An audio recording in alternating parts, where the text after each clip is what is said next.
Hey, it is working. It's Good Video Game Week. I mean, calling Pinball FX 2023 good video games is like... I don't know. Your mileage may vary on this one just a bit. It's alright. It's like solid. 6 fucking years. Thank you very much, Envy. It's good to have you. What do I want to play today, actually?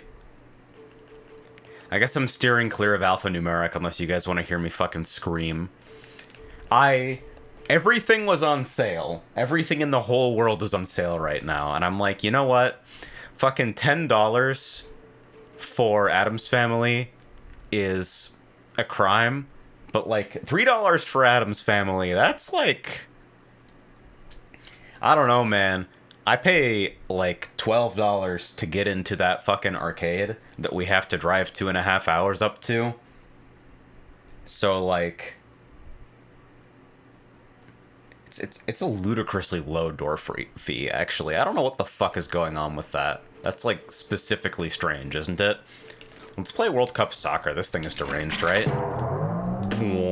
Get ready for like horrible audio leveling. By the way, I left a review on Steam, and people seem to think that review resonates, except for one person who like contacted me on my Stream Archive channel to be like, actually the Zen originals are pretty good, and I gave one of the recommended ones a try, and I'm like, yeah, this isn't like offensive, it's just like, I don't know, man, the Zen physics don't do it for me. Alright, so let's see. I have this thing set up with external DMD support, which is actually one of the big improvements in my submission on FX 2023. I have ray tracing turned off, and I have DLSS on because DLSS is for wizards. And so I should get my buttery smooth fucking 144 here. What's the general consensus on PinFX originals? Bad audio design.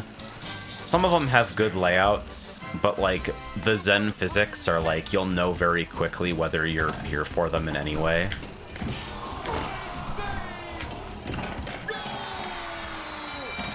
I don't know anything about the actual scoring structure of World Cup Soccer, but I kind of love this table's like sound design.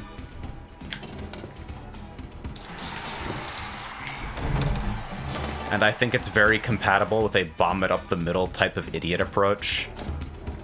I got a lock. That was a rough return.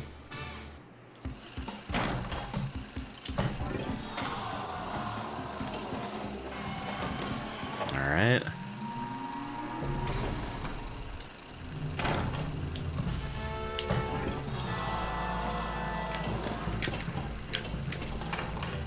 Safer, please? No way, I made a lock shot. Ooh, okay.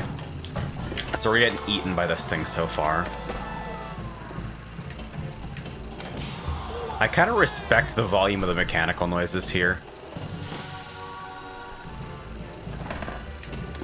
You know, I would absolutely, like, buy NBA Fast Break day one if it made it here somehow. That's Williams, right? Who dat? Hey, Cal. Yeah, fucking...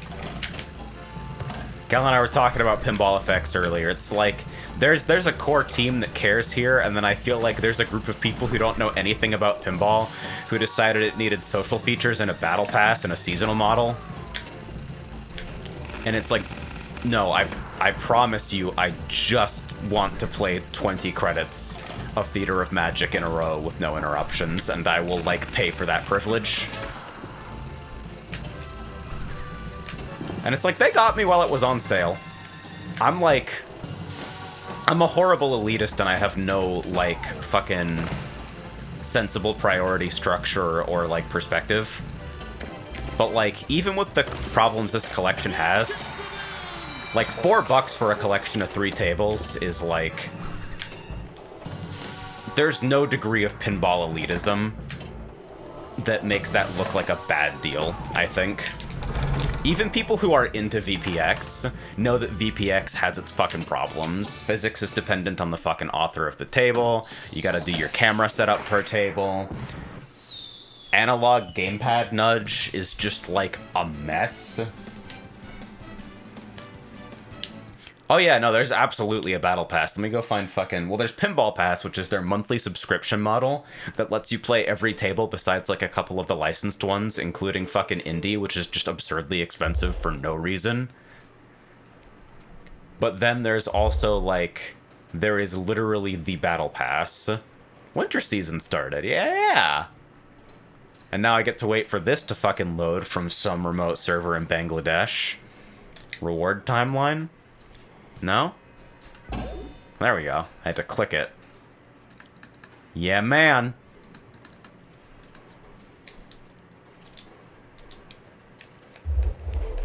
Alright, so you didn't hear this from me, right?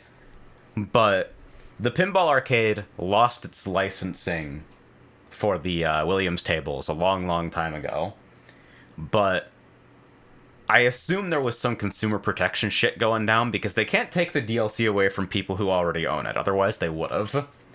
So if you have that DLC, like, all of those tables are still in the game files. And, like, there are ways of convincing your game that it owns DLC. You didn't hear that from me, though. I'm definitely not implying anything.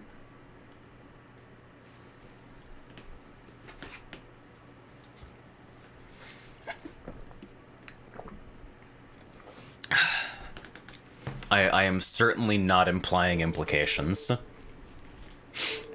Let's fucking play some more of this. Let me see if I can get that. Why are you so loud?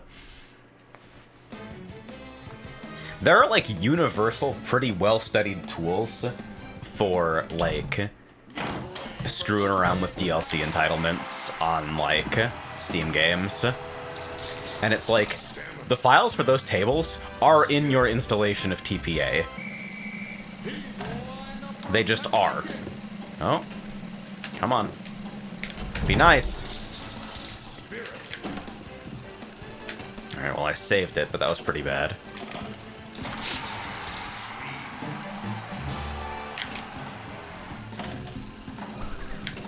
I would never in my wildest dreams encourage my viewers to, like, do something illegal. My users. Fucking... Can you tell that I'm in the software development mode right now?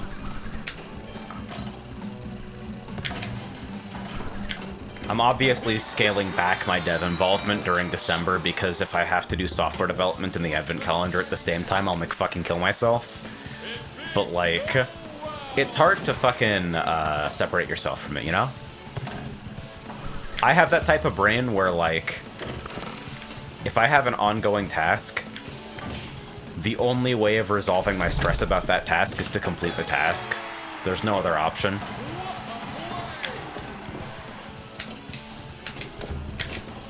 The mechanical noises in this thing are crunchy. The Android version of TPA doesn't download tables until you tell it to. That seems like a sensible engineering decision, and it's not a trait that the Steam version shares. Dude, it's so weird because, like, the Williams table stuff on Android, which is a Zen product,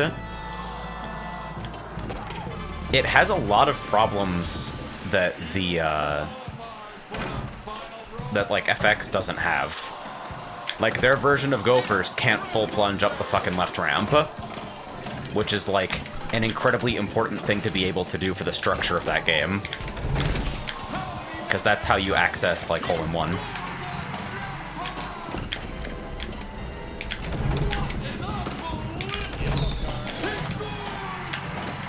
Alright, I think I'm on one warning. He's popping off. He's so here for it.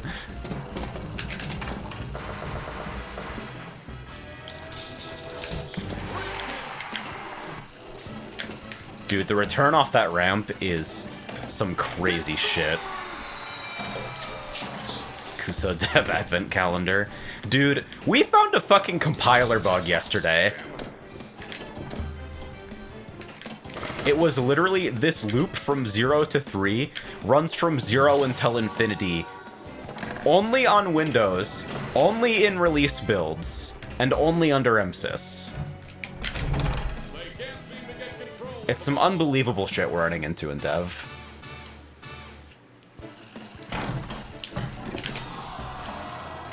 Like, how are compiler bugs ever real? What is that? If the software that makes software can be buggy, how does any part of the ecosystem work at all?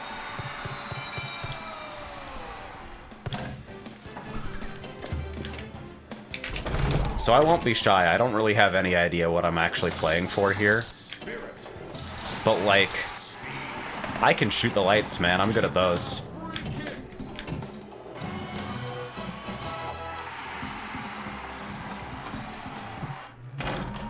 What an interesting lock.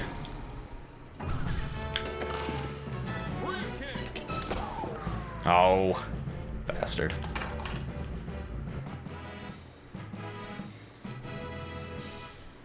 Oh, the Ultra features backload most of their scoring into bonus, huh? That's interesting.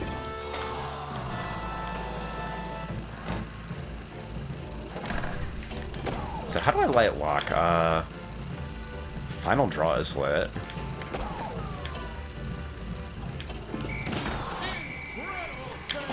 That's tough to backhand. Welcome to Chicago. Oh no. That means I have to make it out of O'Hare. Fuck.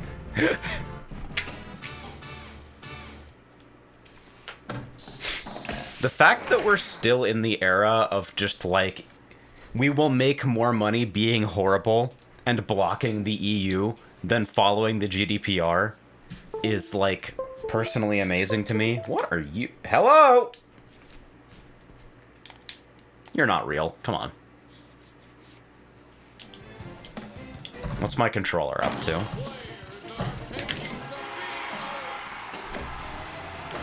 I was looking into rectangle controllers for Smash. That's a saber, right? Yeah.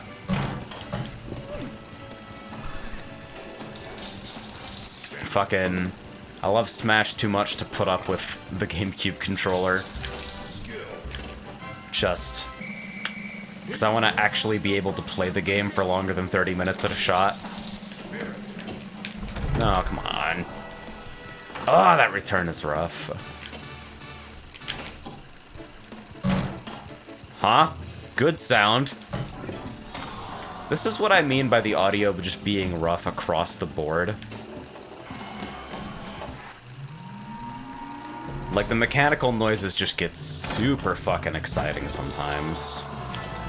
Alright, so multi-ball is one lock and then shoot final draw. He's popping off! He's so excited! This is with ray tracing off, by the way. I keep trying to do ray tracing on, but like... it chokes my PC so hard that there's no room to render the DMD or the stream. It looks gorgeous, though. There's also, I think, some kind of problem with FX's DLSS implementation, because the ultra performance option is much... Oh! The ultra performance option is way, way, way slower than the performance option. And, like, Special K does tell me that it's rendering at, like, a resolution of 400 high. Dude, that right outlane is rough. Between that outlane and, like, the center ramp...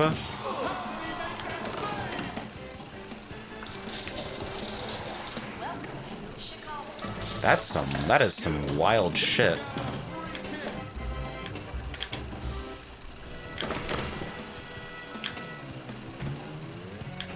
I remember the VPX recreation I found of this fucking had laser flippers.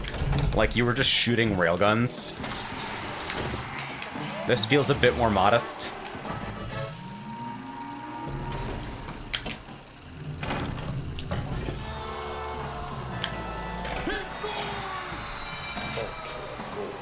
Seriously, can you even backhand final draw? Goal is lit. How did he make that save?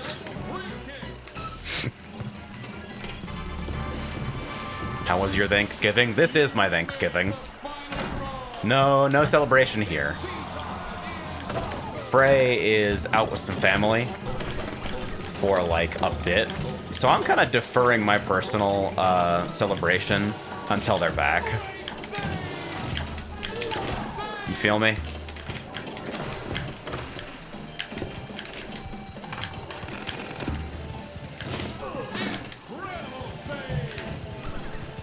House feels awful quiet right now.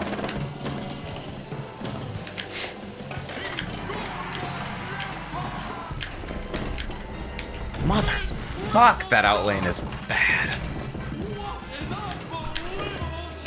I kinda like it. I feel the clear and present danger of missing that ramp. And boy, oh boy, if I'm gonna miss it, I want to miss it wide, not narrow.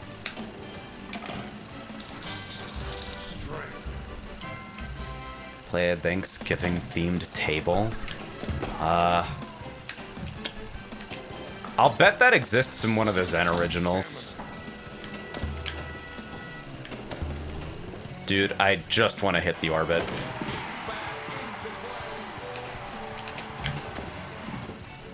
Scary. Let's just pop that over. Skill. I'm here for it.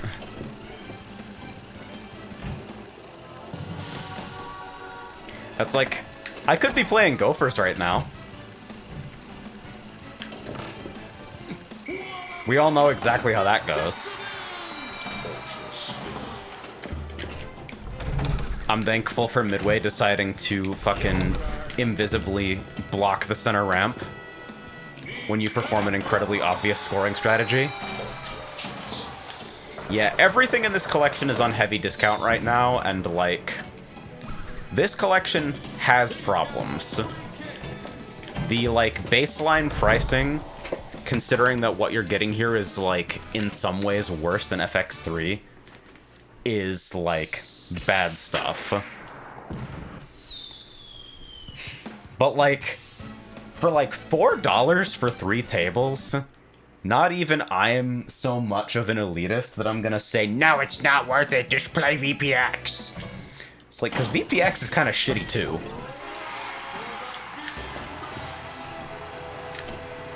It doesn't have that pitch bend problem, whatever the fuck that is.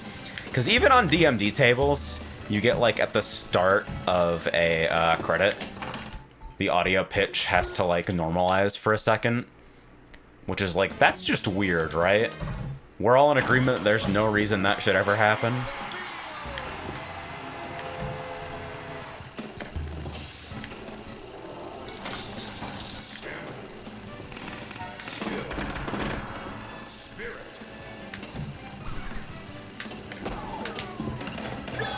Go.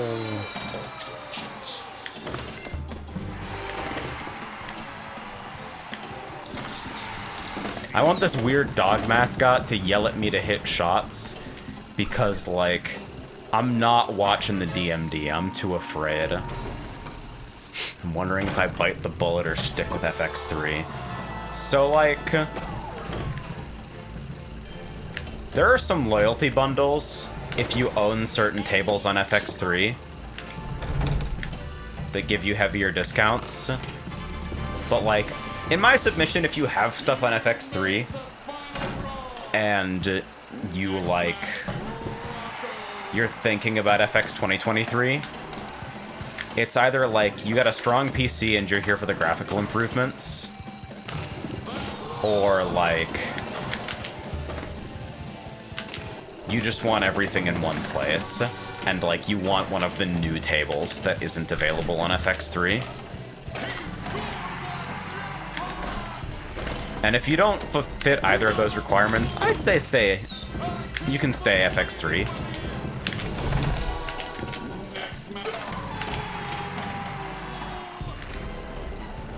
I like the Williams physics here. But I also largely like them on FX3, if I'm gonna be honest.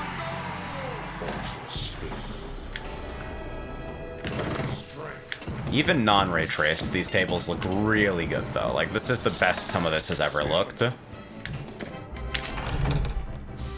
And for tables with a lot of transparent ramps, like, the difference in feel is kind of real.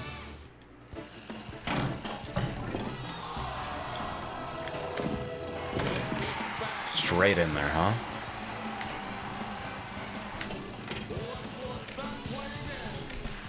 Is this the client with the funny advanced visuals you can enable? Yeah, you want a weird cartoon dog? And, like, purple flippers? I kind of wish that stuff like that and, like, the alternate side blade art could be enabled separately from, like, cartoon dog.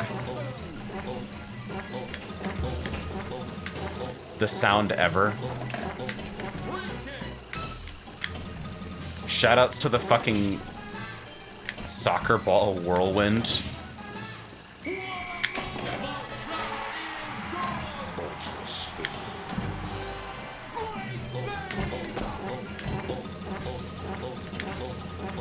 Once again, the sound ever. Yeah, and it's like the side blade art is nice. Oh shit. Damn it. The side blade art is really nice in this mode. And I think, like, all of the Williams tables with enhanced visuals like that have something of that nature. But, like, everything else is just so tacky. Like, your audience for this shit is fucking boomers and people who are nostalgic for a time they never knew. Nobody fucking wants the Nick Jr. CGI. Presumably someone does. I'm not insane enough to believe that nobody thinks this is a value add. But isn't it a weird place to be, like, putting fucking resources into?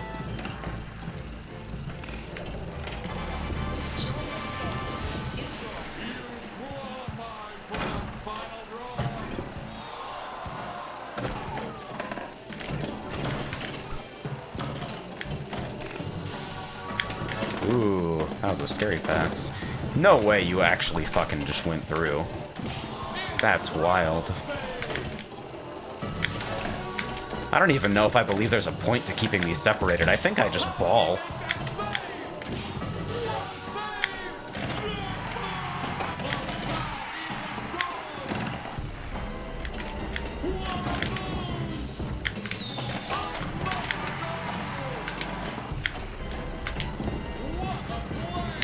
Come on. Nudge that works sensibly is the primary reason I'm playing this over VPX right now. I'm getting way too heated over, like, VPX treating one digital nudge as 2 warnings immediately.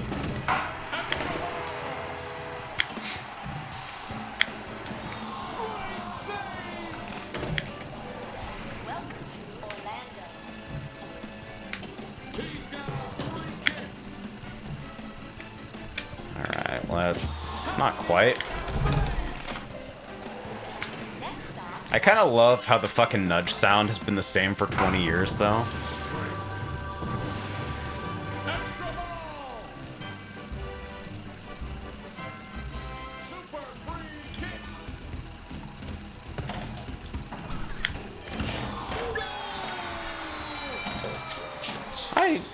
I think everybody likes a good old-fashioned bombing up the middle-ass game.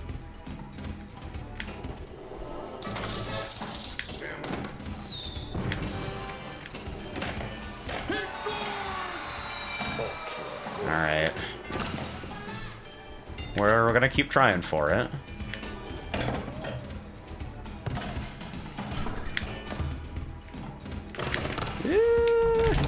Damn it. Oh, wait.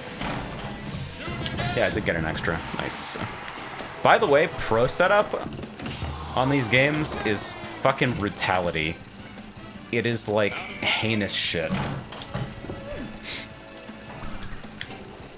Theater was, like, roundly beating my ass. There was no contest. That game was winning.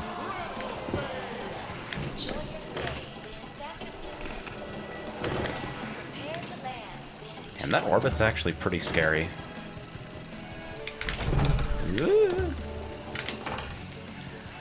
Ah, the return on that ramp. Wait, again? Oh yeah, I guess it hit replay as well. I feel like I just kind of foundationally have come to disagree with the decision to, like, treat specials as extra balls in these games. But I think most people probably want the game to play a little bit longer. So I think it's, like, probably a good decision even if I don't like it.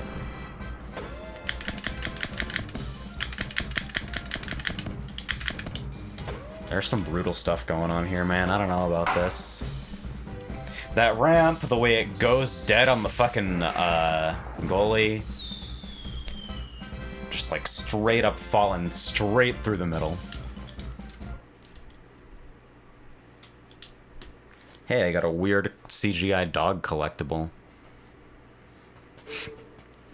What this actually was is that for me it was a choice between like this or like the Demon's Tilt and Xenotilt package, and I played like 10 seconds of Xenotilt and I'm like, oh my fucking god, I have no clue what's going on, but this is not pinball. There are like bullets on the screen.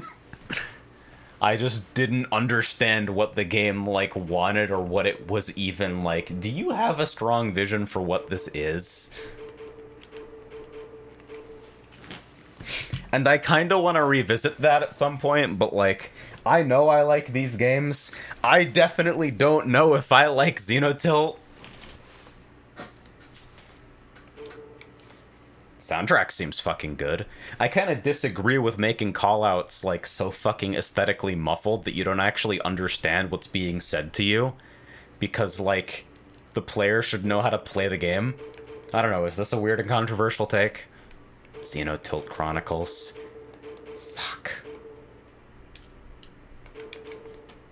Let's play Creature. Fuck it. Thank you. Stop being so loud. You don't need to be that way. Oh, I had a game in progress. No, I don't. Now, on with the show. Ooh, you hear that? Can I get that to happen again? Come on now. Now, on with the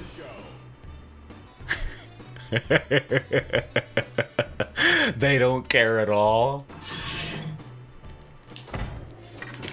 Not like Close Encounters. Is that on TPA?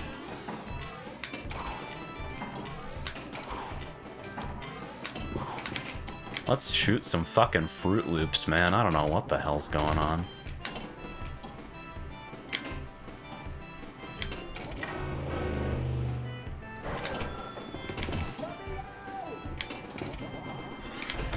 Because I know, like, that game has a bunch of fucking Gottlieb stuff, but I don't think it has any of the Gottlieb licensed games. Actually, I have to fucking look up whether anybody's done a recreation of Sega X-Files. I think that game wins the award for, like, weirdest disjoint between source material and pinball adaptation ever.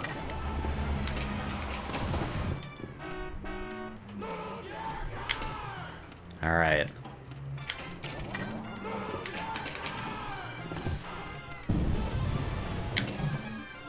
Is this the best mode in pinball?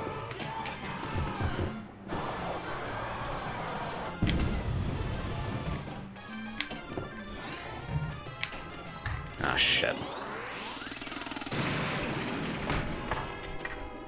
Come back to the fucking right flipper, please.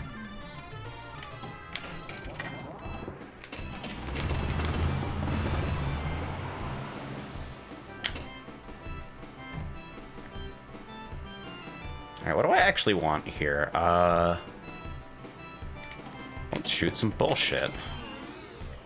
Scary?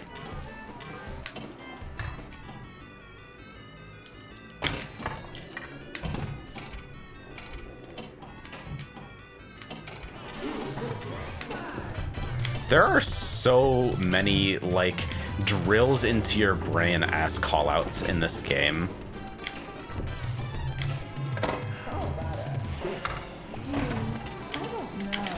Why does this fucking game insist on kicking things out right next to the fucking right flipper while DMD animations are playing? That is this game's biggest flaw, and it's, like, resolvable if you just know when it's about to fuck you. But, like, it feels so unfriendly sometimes.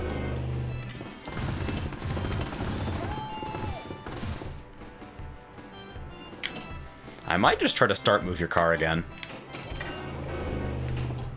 Move car at 13, huh? That guy's in a fucking trunk. He's having a rough day.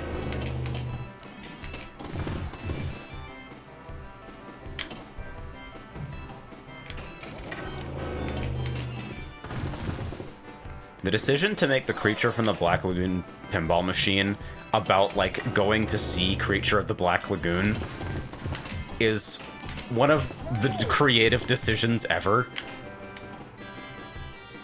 I have a pretty deep and abiding respect for just, like, fuck it. We don't even like this theme.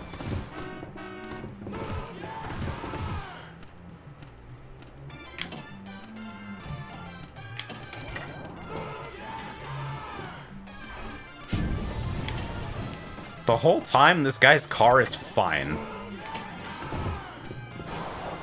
It's incredible. It's like the Nokia of cars.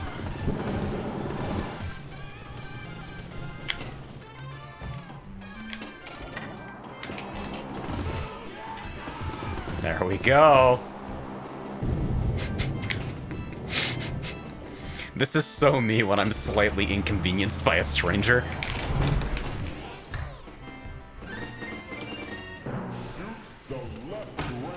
Like that. Why is it in that voice? Because you'll remember it.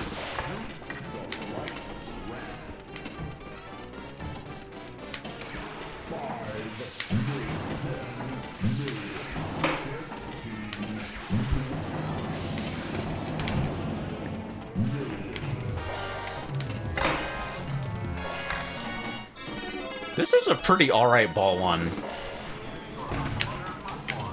Yeah, and then, like, it kicks it out at the right flipper for you instantly. Fuck. I just never feel prepared.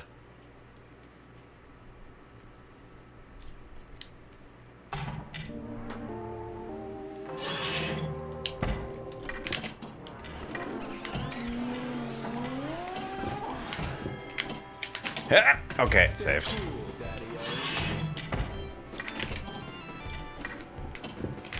I still probably need to do, like, the last line emergency bump soft lock handler, where if you collide with anything 15 times in 1 second, you just explode. See, that's what I mean! I wasn't ready for it to serve that, and so now I'm fucking stuck trying to shoot the multi-ball restart. Where do you suppose the snack bar is?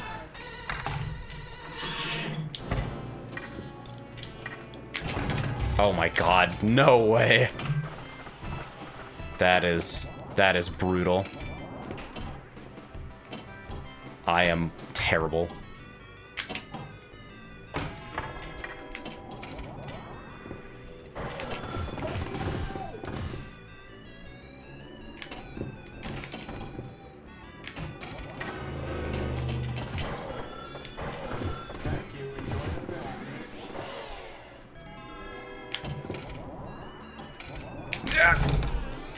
Pretty cool. Let's do that loop for a bit. By the way, yes, this table does look just as incomprehensible in person. Like, what the fuck happens when I shoot anywhere? Where is even anywhere to shoot? That's just real. Honk, honk, honk. Love this game. Do drive-ins still exist? I have never been to one.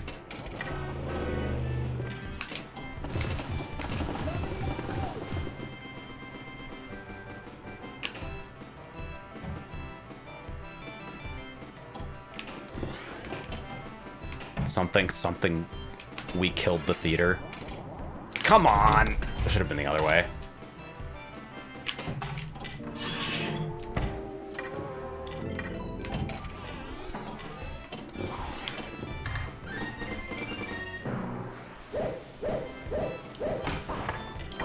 Alright. Once again, it falls to me to shoot the fucking center. That is not a reasonable way of... Oh, the Lazarus. I saw over the hedge at a drive-in. You have teleported me to a worse time in my life.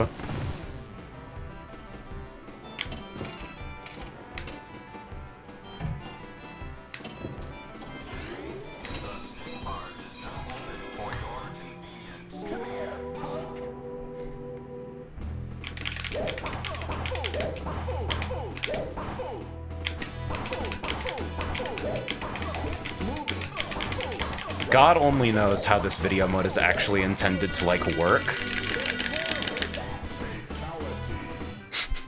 There's your little Easter egg. Did you know that at the time, Midway was part of this fucking corporate thing?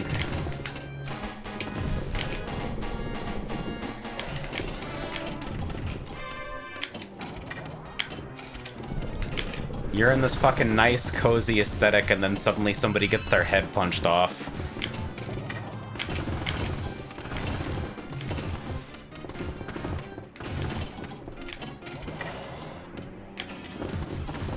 Come on. Fuck. Shoot the snack bar.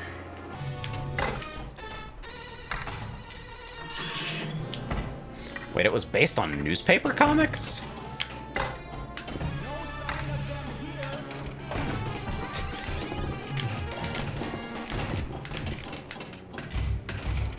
The fucking schlocky voice acting makes me really happy. I wonder if you're actually just supposed to, like, bomb it up the right ramp for that whole fucking mode. How about a kiss? I don't know. Oh shit, it's time again!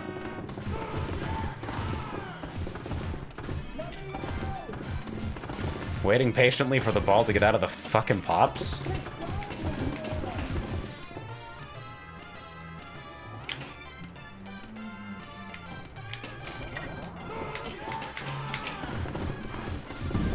I'm so bad at those fucking lane completes.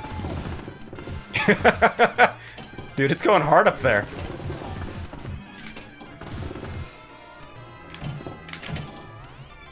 Man, good force feedback is so fucking important for these things. It just wouldn't be the same without gamepad vibration. And, like, I'm sure the people who are building crazy virtual pinball cabinets with the fucking shakers and everything, how did you roll out there? That bounce was bad. I'm like, yeah, I can get it onto the right flipper, no problem, no big deal. Okay, so I've obliterated my fucking GC.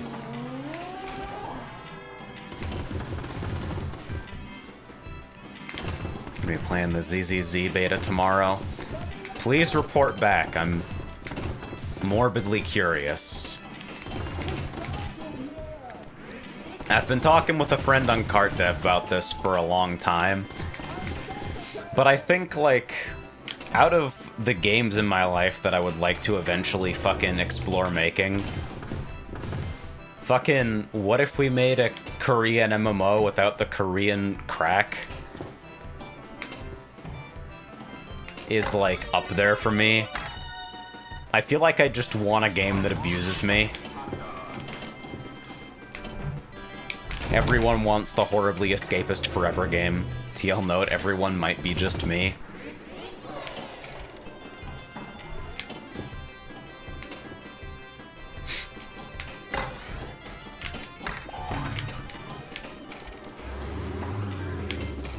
I've been thinking of giving New Genesis another shot again. I think a lot of my fucking gripes with that game come down to the fact that I just feel like they took my power fantasy out of the game.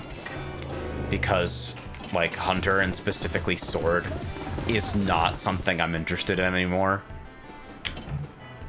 But, like, I look at people play, like, the faster and more mobile classes in that game, and it's like, man, I could be a gunner player. I could be a fighter player. I could be a fucking brainlet Talus player.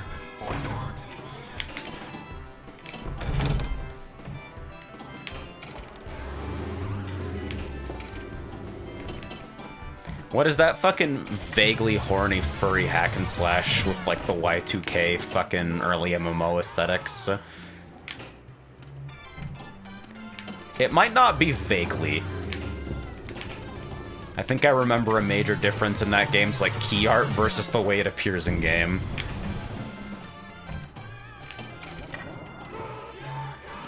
You could try Slayer. I hear the gun slash life is pretty good. I hear Slayer is very, very easy. It's not Kings of Hell. It's actually a different thing. I know of Kings of Hell, though. Can I backhand this? Not anymore.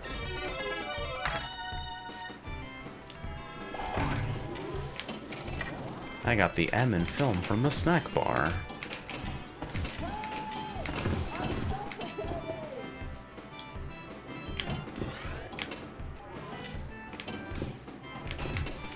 Ow.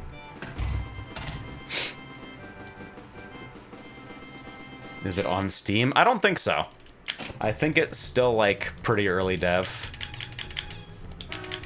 Out of curiosity, how long are you planning on streaming for? No clue. Do you have a reason for asking?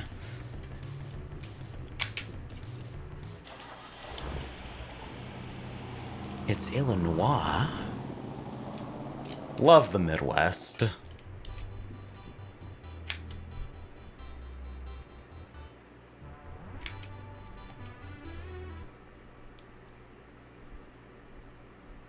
It's Thanksgiving after all. Okay. Yeah. Let's play some dog shit. Ka-ching! I'm so confused by the idea that, like, you have the classic pro and arcade modes, right? And arcade is the one with, like, fucking slow-mo force powers. Like, that's exactly not what that is. Who the fuck is playing with the wizard powers anyway? Like, if you play fucking Pinball FX with the wizard powers, please, like, email me. Until area shutdown. Also, why is this table so much louder? 45 minutes. Don't mind that crazy pitch bend, by the way. Oh my god, you are really loud.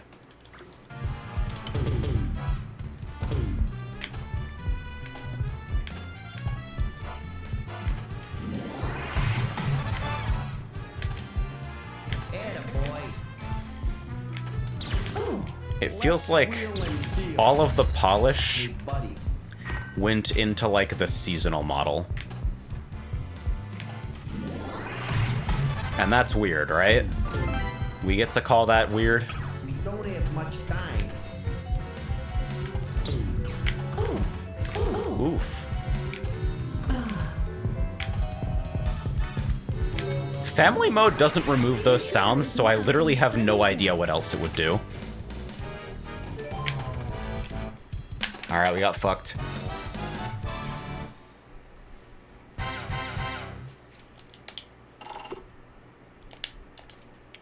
Safecracker's just that way. Intruder alert. 45 minutes until area shutdown. Ooh, ooh, ooh, ooh. It's like, the audio starts a little crangled on DMD games, but then, like, normalizes and becomes fine. And on alphanumeric, it just doesn't become fine. Until area shutdown. And that's confusing. Ah, it's so tiny, I have to relearn everything. Until area shutdown. boy. Let's wheel All right. Lock is lit. Ah! Lock 'em up. Why are you so small and weird? What's wrong with you? Me at myself? Oh, Head for the ramp. We don't have much time. 80% sure you already know about it, but did you see Xenotilt go up on Steam? I looked at Xenotilt briefly. I played it for like 5 minutes, and I decided that I had no idea what it wanted to be, Lock is and that it was lit. very confusing to me personally. I decided, like, I want to buy a pinball thing, and my internal barometer came out in favor of, like, Pinball FX over, like, the Demon's Tilt Xenotilt package. But, like, did I pass over those a little bit too quickly? It just felt like really, really fucking noisy and like a confused set of objectives that didn't offer, like, a lot of interesting stuff to shoot. oh, Is that unfair? Time. Because, like, the package from an aesthetic perspective was, like, really neat. But, like, the gameplay felt a little bit confused and, like, Sparkle. simultaneously really, really, really hard to drain or, like, miss shots in a way that felt impactful. to do. And, like, Head for the ramp. You are trespassing. I don't know. I haven't really gotten my thoughts together on the time that I spent with it, but it wasn't a lot of time. So I might have, like, judged it too early. Lock Do people here have strong opinions? Any mistake will result in complete termination. I'm not happy with you. It's not Jamphibian. Security area. I'm gonna have to look this up. Stop. We need to find the spade's off switch. Alright. I can't believe you're doing this to me. Head for the entrance. Alright, let me in. To find the spade's off Unauthorized access through room. Safecracker is one of those that's just always gonna be more comfortable to play on, like, a commercial sim rather than, like, one of the fucking crazy hobbyist setups. But, like, You there. you can also fucking turn off the randomization. Hey, thanks for the tip. switch. Don't give up. Security guards have been notified On the weird of your hobbyist thing, presence. because you can just go into the operator menu and disable the cheating. Oh no, it's the Cyberdog. For your own safety, please leave the area immediately.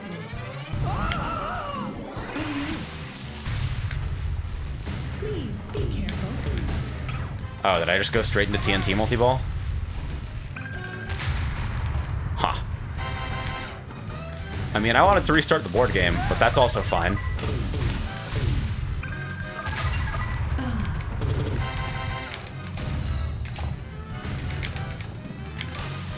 My flippers are so short! I don't know what's going on!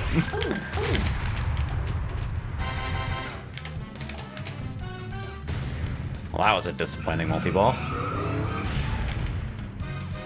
We've still got a little Yeah, the sense that I got when playing Xenotilt was like, I already feel like I can shoot everything on the table extremely comfortably within 10 minutes. And so it's like a test of endurance and understanding the rules. Deactivated. And I did not understand the rules. In sudden death. I heavily disagree with the idea that the callouts needed to be muffled to the point that they're, like, not legible.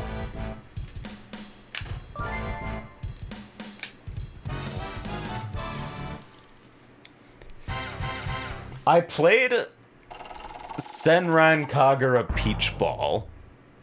You have been Without going terminated. into details on that, Have a I nice day. did not buy it, and I do not regret my choice of not buying it.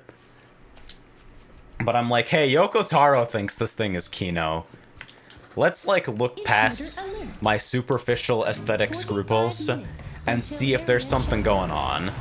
And the TLDR is that it has 2 tables and, like, they are so poorly constructed from the perspective of, like, repeatable, pinpointable shots that you are just objectively better off mashing even when the game isn't explicitly telling you to mash for score, which is often. And it's like, I feel like a little bit of a weirdo for giving a, like, strong shit about the pinball mechanics of, like, a Senran Kagura spinoff. But also, like, if you didn't give a shit about the mechanics of the pinball stuff, why exactly is that game a pinball game? Does that make sense? Time is running out. Head for the ramp. 5 minutes until area shutdown. Because, like, the people who were doing the effects work on that game, they like, gave a shit. Now in sudden Playing that game feels like... It's like you're tapping directly into the crack of a PSE burst, mixed with, like, a multi-ball. It's like, superficially it feels really good, you but then have you been start trying to, like, terminated. pinpoint any Have a shot, nice day.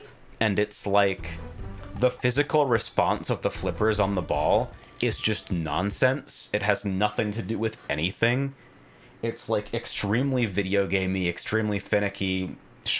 Narrower shots are, like, almost completely unrepeatable, while wide shots are fucking guaranteed. It's like, nobody should play it. It's, like, not good. But, like, it feels like it would take comparatively few changes for it to go from, like, extremely not good to, like, completely serviceable. It's weird. What is this? Also, while we're here, why did Sega fucking do an X-Files pinball machine, but not a Sonic the Hedgehog pinball machine? Why is Sonic Pinball the exclusive domain of hobbyists and, like, a GBA game and a Genesis game? I'm not even gonna tell you that Sonic Pinball Party is bad, but, like, it's just... Like every single video pinball game, it's just not pinball. Like, the structure of fucking risk and reward is completely absent because, like, people who don't design pinball designed it. It's very weird. What are we doing here? Let's play... You know what? This is actually missing a random button. I feel like I'd be here for a random button. Let's fucking play Circus Voltaire. Fuck it. Loud!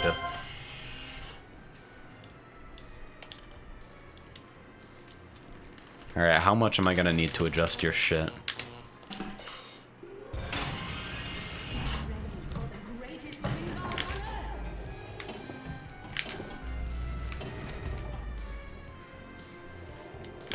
This is kind of what I mean when I say, like, the audio is unpolished. Like, look at the fucking balance, well, listen to the balance of mechanical sounds versus table audio on this thing versus Safecracker. And then remember that I didn't change anything. This is, like, this is a commercial product. I accept that on VPX because nobody, like, has the means to enforce a standard. But all these tables are being made by the same people and sold by the same people, so they should, like, follow certain rules. And they just, like, don't. What if you ran him into Gorgar? Dude, I wish Gorgar was on this fucking thing. Gorgar is on TPA, and I think the best way of explaining, like, how video gamey and, like, easily manipulable TPA physics are is that I scored 650k on Gorgar in, like, 15 minutes of attempts on TPA. Where on VPX, I don't think I've ever scored above, like, 300k in my entire life.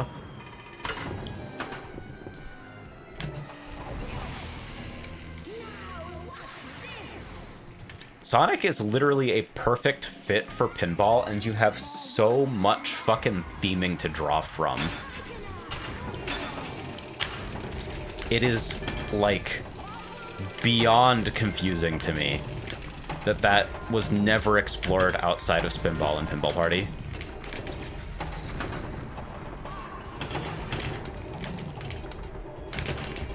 Street Fighter 2 got a fucking pinball machine.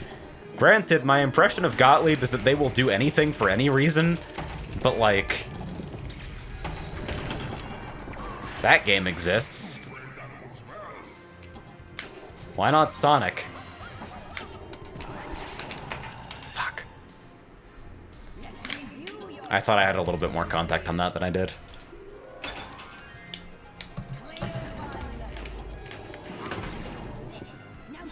How's the stream, by the way? Are we, like, steady 60 FPS and all that? I updated to OBS 30 recently, and, I gotta tell you I'm a little worried about it. Just in the way that I'm worried every single time I update, like, software that I use in production. When is Phantasy Star Pinball in Sonic Pinball Party? Featuring, like, the Sonic Advance instrumentation. There's a reason they give you a saver off the fucking Ringmaster drop. It's because they know they can't control it, and neither can you.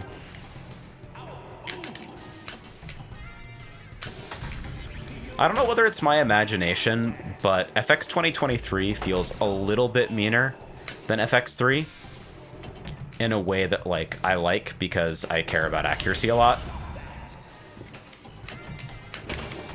Like, I think a lot of people like TPA because it's, like, manipulable and, like, shots are, like, easily repeatable. Because they want to, like, play long games and experience all of the table features. I don't think there's anything wrong with that. Like, ultimately, all fucking pinball is fake and dependent on machine setup, even when you're playing physically. So, like, do what you want. Put your outlane guides on fucking TNG. It's fine.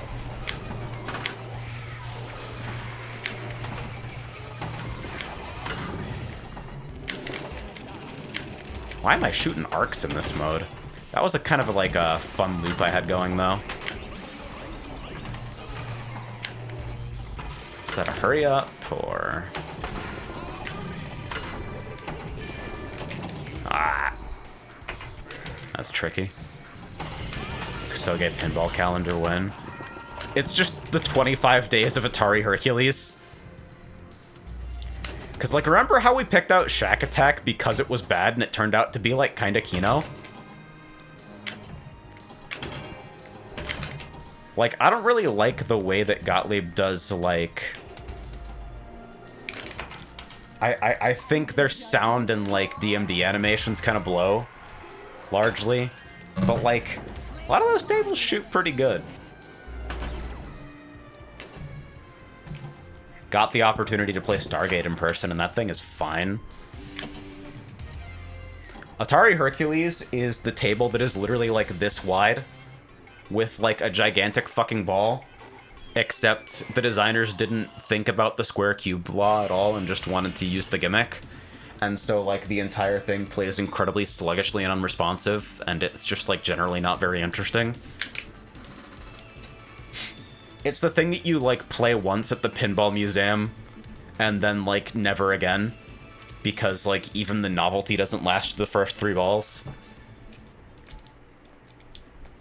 It is kind of wild how bad it blows. Is the DMD inside the glass on this table? Yeah, Circus Voltaire's fucking weird.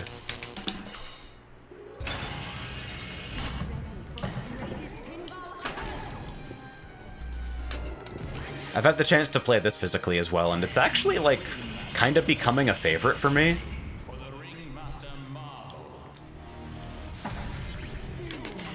Like, I think that fucking DMD placement is actually really cool.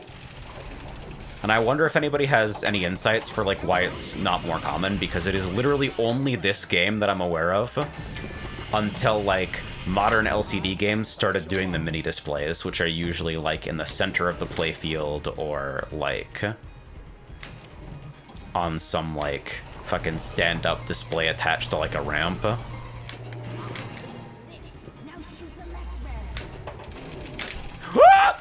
That went through that fucking orbit way faster than I was prepared for. That's scary.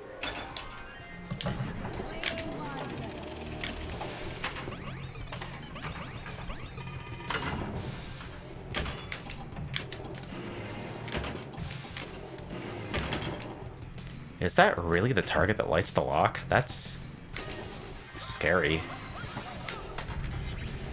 I feel like I've been kind of ignoring the Ringmaster. He might feel a little bit, upset with me.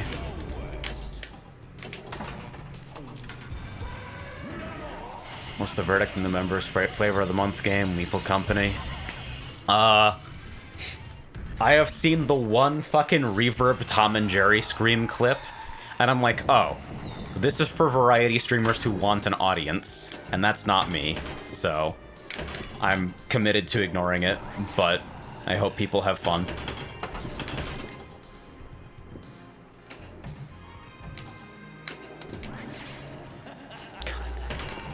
I think one of the funniest failure modes I've seen on FX 2023 so far is, like, the magnet in front of the genie on Tales of the Arabian Nights failing to capture the ball, which, like, happens physically. That's forgivable to some extent, although I think it should probably be made to always function in a digital recreation. I can also, like, understand that it's, like, kind of volatile, and, like, emulating a quirk of the original machine to an extent is charming. Even if it could be considered, like, a defect of the table's design. But that's not what I'm talking about. What I'm talking about is when it fucking falls out.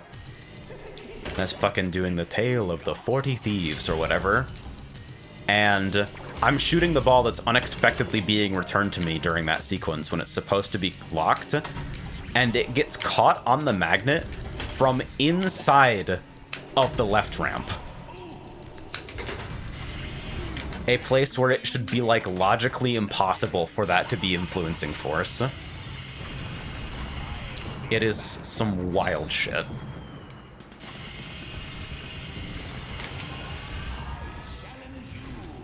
Hello, sleep mode. I'm watching the schedule document take place and getting a little bit nervous. Like, I don't know what the fuck you guys are cooking in there. You feel me?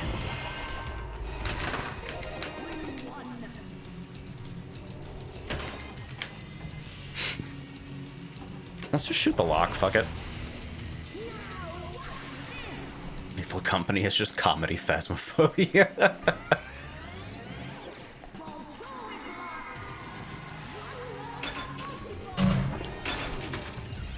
One more for multi-ball, except we're doing Strike and Arc multi-ball right now. And that's gone. How many fucking Williams games use that one gong sample, do you think?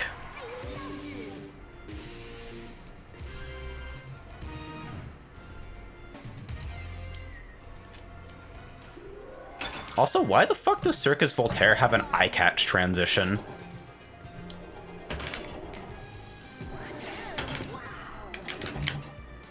You caught a little thing there as well where, most machines, like, starting a couple years before this, I think, don't consider a ball live until it's hit a certain number of targets. And so it'll play the, like, please launch ball music for a little bit longer. Until you've, like, hit the minimum number of targets required to, like, be sure that, like, this is a real ball.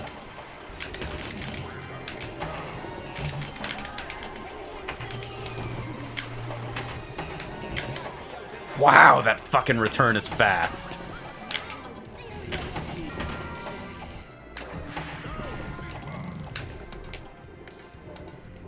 Yeah? Tell me more about that magnet behavior, FX 2023. I'm very interested to hear your explanation for that.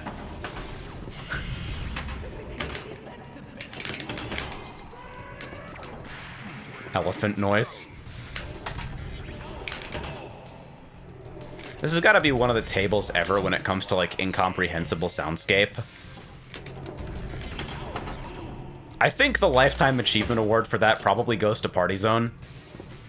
But, like...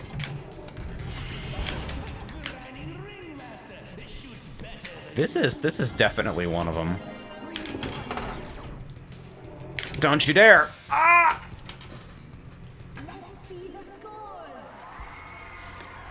The best part about a reel game is that every reel is one less possible reel than on every subsequent calendar. It's... I think people probably noticed that I took a little bit of a different take in the trailer this year, and I think it's because at this point it's become incredibly obvious that the advent calendar is just like, hey, we really like fighting games, and there's no asterisk on that. We just like every fighting game. So, like, I wanted to give it a little bit of a different tone this year. And when I heard that song, I knew, like, this is the tone that I want. Thank you, Frog. I'm really happy with the way it came out this year. I think, like, that's the way that I want to fucking think about the event going forward. It's more true to me, because you go back and read a lot of the older advent calendar write-ups, and I'm still very much in, like, I'm crouching over every single game on the schedule with, like, basketball in hand, ready to windmill dunk.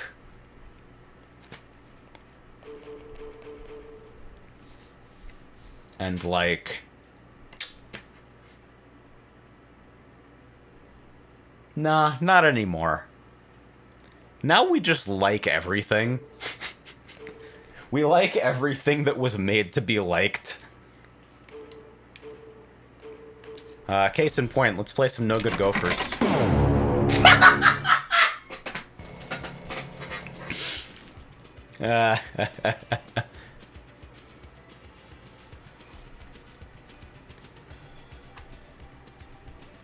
Also made me a little mad that that Mix of It Must Be Love is a combination of two different versions. You like that? I was sneaky with that. I feel like that cut was, like, maybe one of my best audio edits. I think it flows really nicely in the final edit.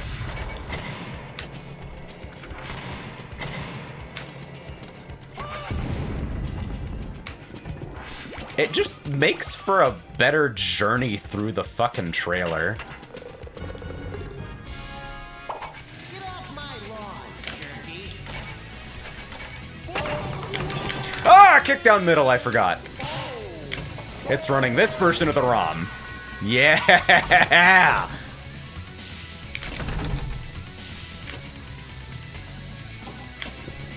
Did I really miss? Oh my god, that's horrible. Alright, let's put out and then see if that's still lit by the time it fucking surfs it back to me. 2017 is a fuck ton of time ago. Like, I was just a worse person in a lot of ways. Ah! Scary!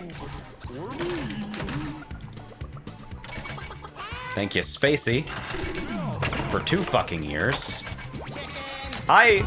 Thank you all for being so patient with the fact that I basically just dropped off the map for the whole year. That's, like, real shit. Like... I'm getting real impatient to give Ring Racers to the world. But I'm also getting really impatient to just stop fucking working on it for a bit. So I can, like, give the other parts of my life a little bit of love. We also literally were just playing N9s at the wrong speed.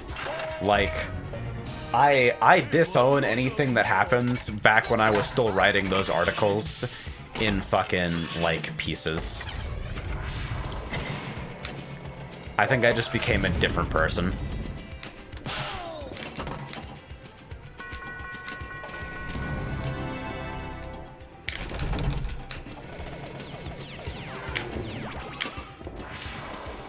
Good thing that nobody has ever taken me seriously at any point during any of those, so, like, I can't be indicted for misinformation.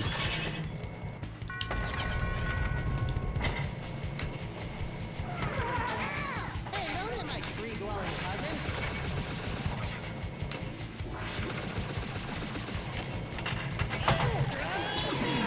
Yeah, 2019 is, like, my personal point where it was like, oh, I approached this in a different way because my feelings changed. And, like, I don't know if people noticed, but the 2019 article is the one that I specifically feature in the projects header of my blog.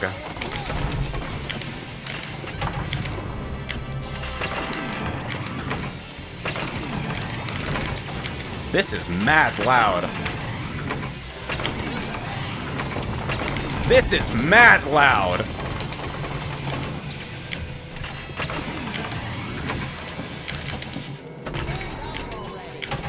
God, I love this game. This table's so bad, but like it's amazing. Alright, let's see if we can get you over to the right flipper. Sure? Can I make the shot in time? Woo! Woo!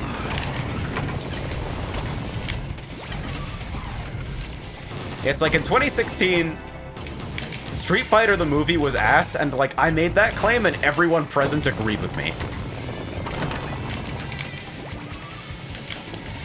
Like, I will accept the blame for the framing of the event, but like, we were all dumber. I think every game on the 2016 calendar deserves a revisit.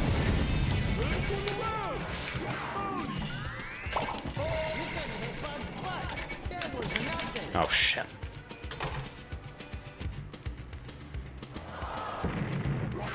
I think Street Fighter the movie is like...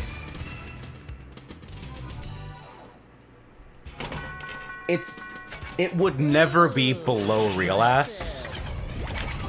I would need to look into it a little bit more to be confident in a Real, but it's very easy to believe.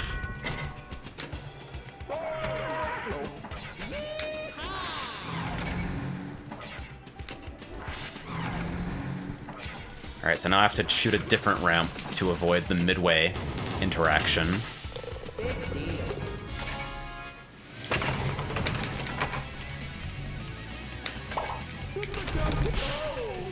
Oh.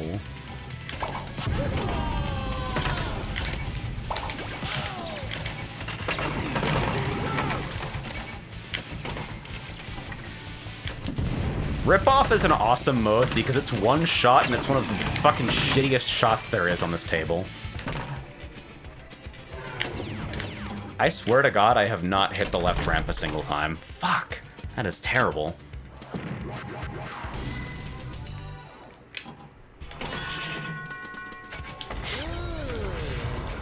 Not a single hole-in-one. Hole-in-one is hard on this sim in a way that it wasn't in, fucking FX3. But, like, hole-in-one is hard physically. It feels like it's an appropriate difficulty.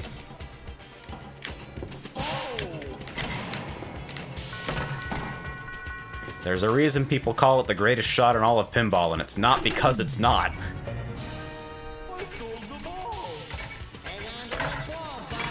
It's so wild, like, this layout is superficially, like, if you look at it and only think about it for a second... Shut up, Buzz.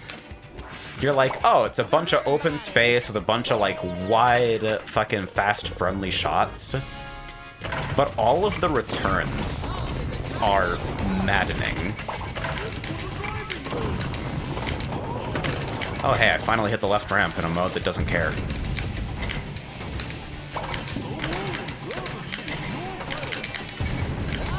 And, like, the giant fucking metal wedge that just comes down in the middle of the playfield when you hit an inlane rollover? What is that exactly? The answer is it's the greatest shot in pinball.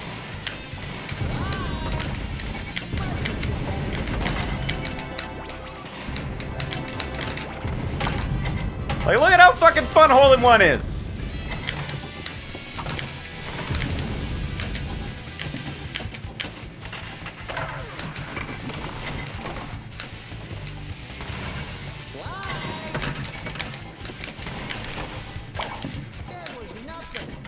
And the fact that they have fucking switches up there specifically so that fucking Buzz can make fun of you for whichever direction you miss hole-in-one is just the creative choice ever.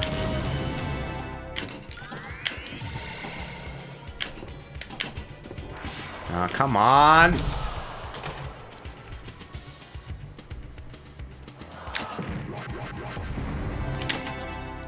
Who calls it that? They call it that.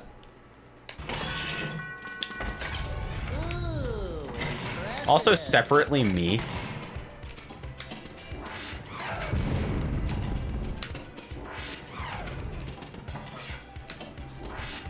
Little wider, please. Not that wide. Fuck. Oh wait, Ripoff is like ready.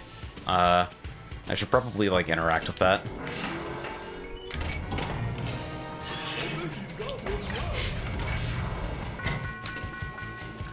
Can I have one hole-in-one? Jesus. We're your worst nightmare. Big deal.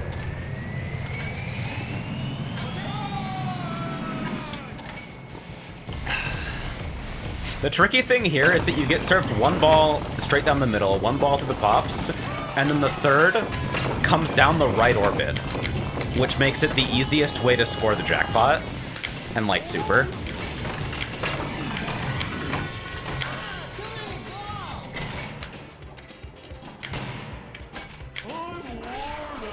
Look at how fucking many ways hole-in-one can fail, too.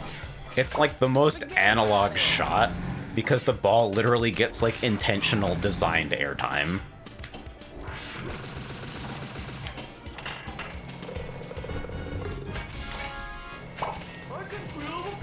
Get ready for the distant cry sample. That's all those wires down there.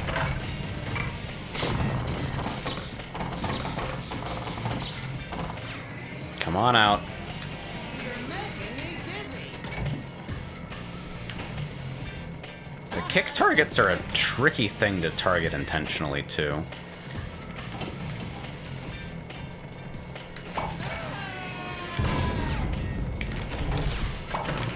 Man!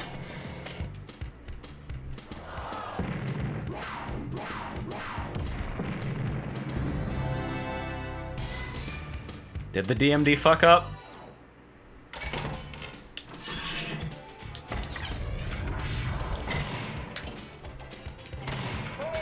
Slice. Slice.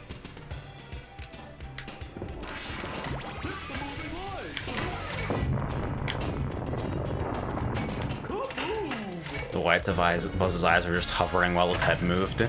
That was an unusual hit that I got, so it might have been an actual software bug.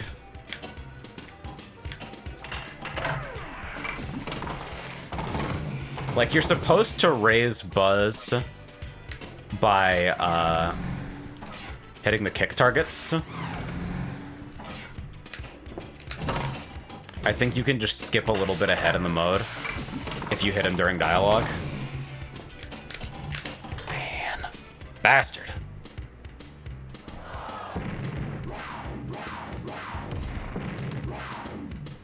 I want to see hole-in-one challenge tonight, I think. I think I like this game just a little bit too much. The alpha channel on the DMD is a really nice touch. I think, like, there's very little animation that it actually breaks, and, like, I feel a little bit self-conscious about this whole space in general, because obviously, like, it's pinball. I want to play it on my vertical monitor, but y'all are watching on a horizontal monitor, and that's fucking weird, right?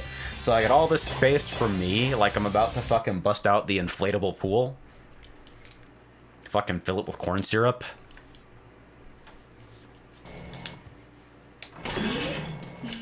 And it's like, you don't want to look at me. I'm just like a dude. Ooh, that pitch bend. Ooh. Turn into a TikTok streamer so you can stream vertically.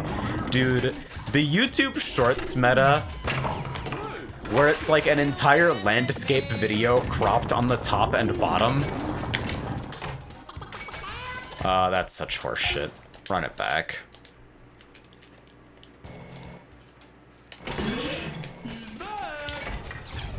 I don't know if I have the heart to take the content pill. I don't know if I'm strong enough. That was nothing. You gain,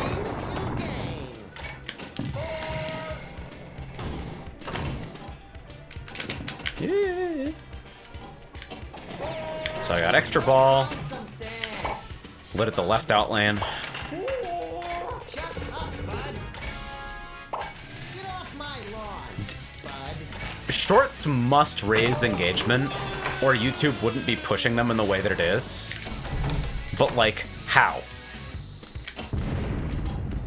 By what mechanism do they raise engagement? Because they just seem annoying.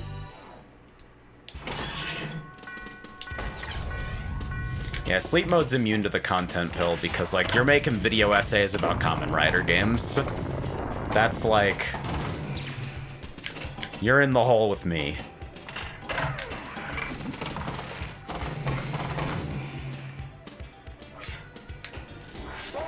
I keep waiting for the bottom to fall out of, like, advertising as an industry.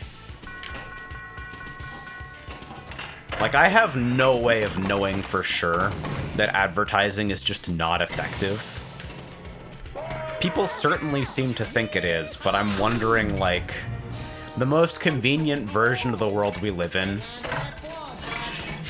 is one where, like, the idea that advertising works is just a myth pushed on people by fucking ad companies. Ad agencies.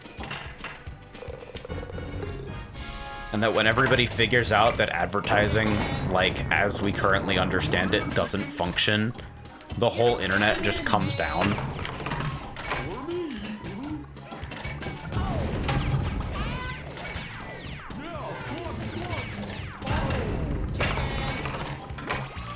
I got friends on dev who are like, I leave all the data tracking on intentionally to try and get more relevant ads because I want to know about things that I might be inclined to purchase, and nothing is ever relevant to me, and I don't understand how this is supposed to benefit anyone.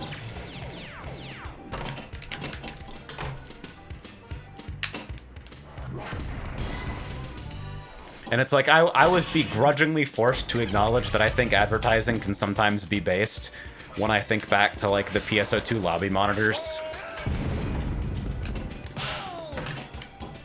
Lazarus.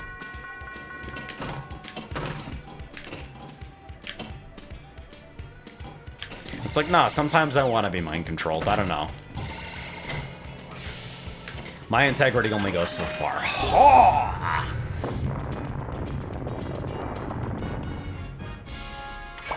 Here, eat this. Extra ball is lit. By the way, die.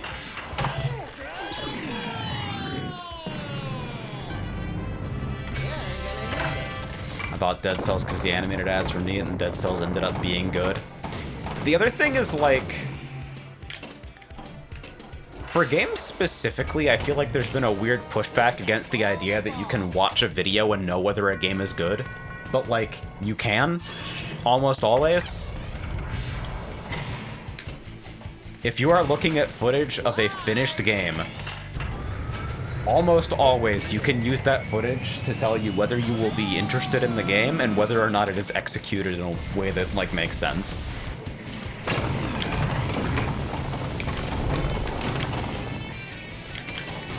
That's like, that's finished products receiving advertising only. But, like, for finished products that are getting advertising, like, if the ad isn't good, there's, like, less than 0 chance the game is good, right? Because the ad's supposed... The ad has all of the resources and fucking framing required to appear better than the game actually is. So if the ad is lame, it means dire things for the game.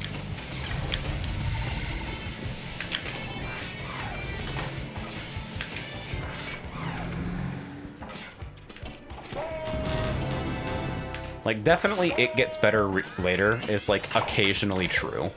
And there is no substitute for, like, having your hands on the controls. Where, like, sometimes you'll discover that something is like, oh, this feels a little bit different than I expected, and I'm inclined to, like, give it a little bit more good faith. But, like, as dumb as players are, and this is a post about myself, as well as, like, a post about myself as a designer, as dumb as players are, they know how they feel about things. That is the one thing that players can be trusted to deliver accurate feedback on 100% of the time, is how they feel. Ooh, impressive. Pass that card. Can you trust them to, like, know anything else? No. Especially not when they're completely confident in it. But they know how they feel.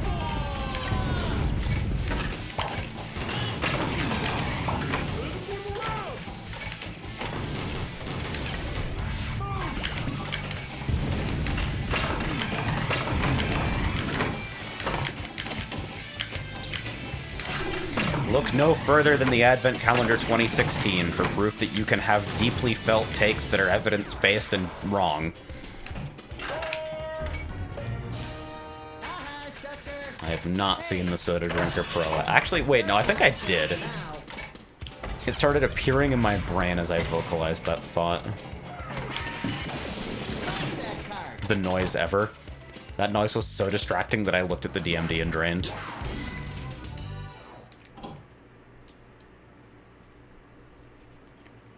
Might delay the Thanksgiving Uber until tomorrow so things are actually open, if that's okay. I was not planning on doing anything for Thanksgiving. I'm used to not having holidays, so whatever you like.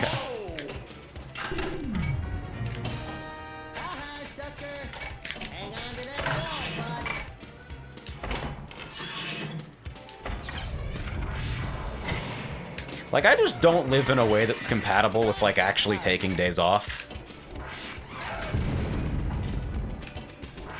I tried to, like, relax from dev by, like, not working for a bit, and I nearly had a psychotic break. I'm a shark. I need to keep moving right eye. That's actually why the Advent Calendar trailer came out, by the way. It is, like, as a direct result of, like, I need to do anything that is not dev, and is also not resting.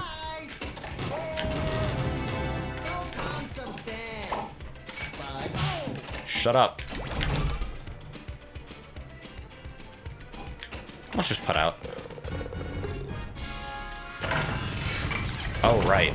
This exists. No, thank you. But, like, the flippers look nice. The fucking sideblade art looks nice. Just no fucking Nick Jr. CGI golfer, please.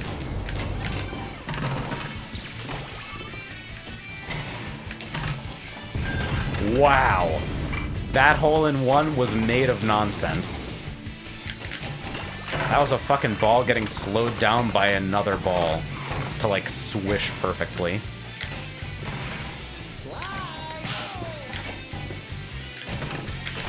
Dang.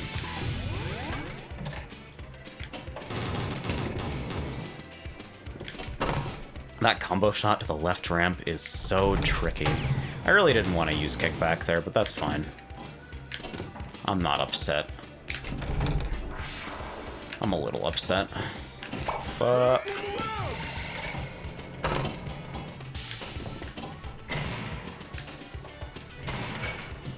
Bud doesn't quite understand that he's supposed to be destroying your life.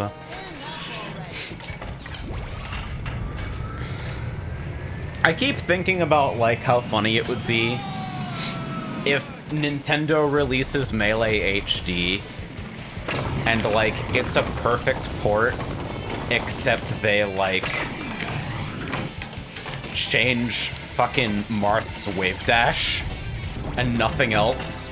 Like, they make an innocuous friction change to, like, 2 characters, and in other ways it is, like, literally a perfect port of fucking Melee with rollback netcode. And, like, fucking high resolution and all that jazz. Modern control options. I think about that sometimes, just like as a thought experiment. There you go, falling back there. Pal, Melee's just better. I've been playing PM recently. It's still delay-based net play. Brawlback, please save us. But, like... Oh, that's good!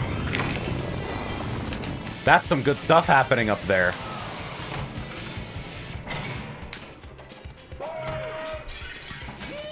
Yeah, Nintendo will never have good online play for anything, because, like, they suck.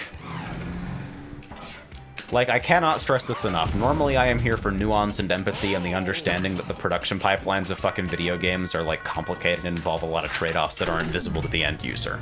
Right? We like developers. Developers are cool, and generally trying to provide the best product that they can. But, like, Nintendo fucking blows. We don't even like those guys.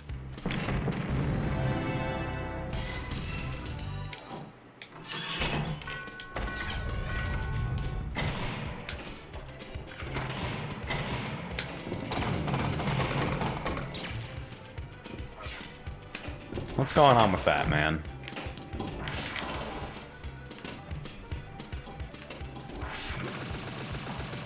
I wonder how that whole tournament licensing thing is gonna go. Big deal.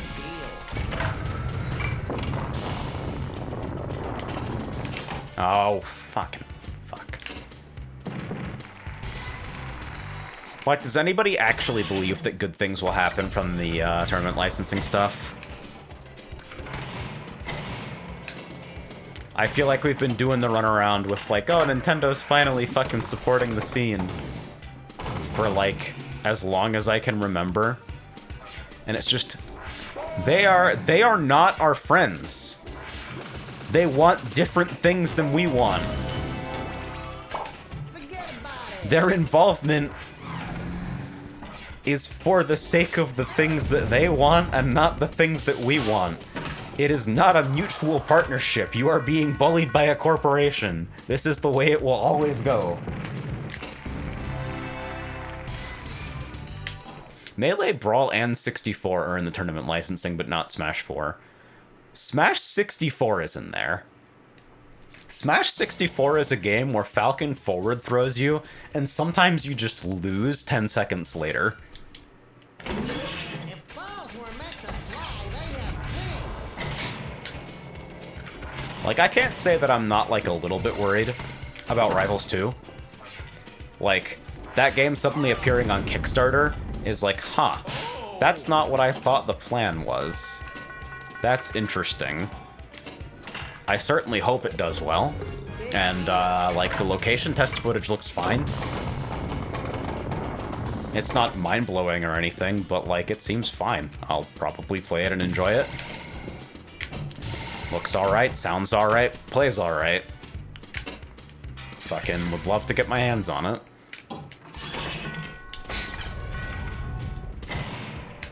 I do wonder, though, like, Slice. it's not weird to have the impression that Rivals of Aether got its lease on life with, like, workshop stuff, right? So, like, with no modding support at launch and possibly ever for Rivals 2, I wonder if it will have the same kind of appeal.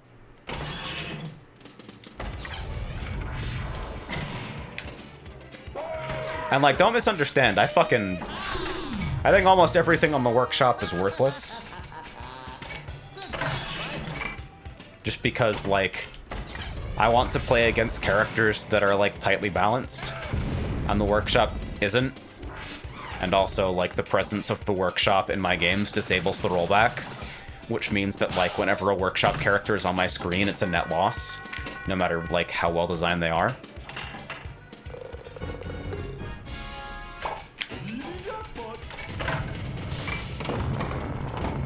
I love Rivals and I prefer to play it vanilla for a variety of reasons. But, like, I feel like the reason Rivals has a ton of eyes on it is because of the workshop. Ooh, that one's good.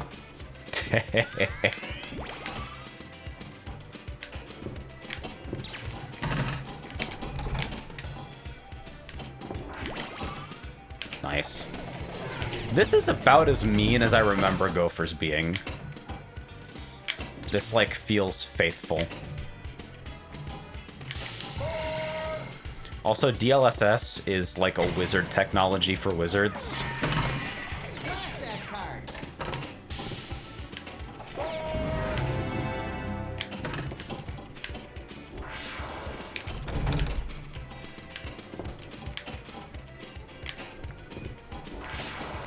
I'm a little bit sad about shielding in Rivals 2. Like, it's a ridiculous take, I think, because, like, Rivals since the very beginning has kind of had an issue where it feels like it takes a lot more finesse to beat, like, mindless aggression than it does to perform it, if that makes sense. And so, like, shielding kind of normalizes that. Shielding makes defense a lot less, like, binary, and it makes it way easier to respond to, like, somebody just throwing out aerials with, like, hey, I shield you high and then ruin your day. But, like, I kind of like it when fighting games put you in that situation where it's like, I know what you're doing, but it's still hard for me to beat it.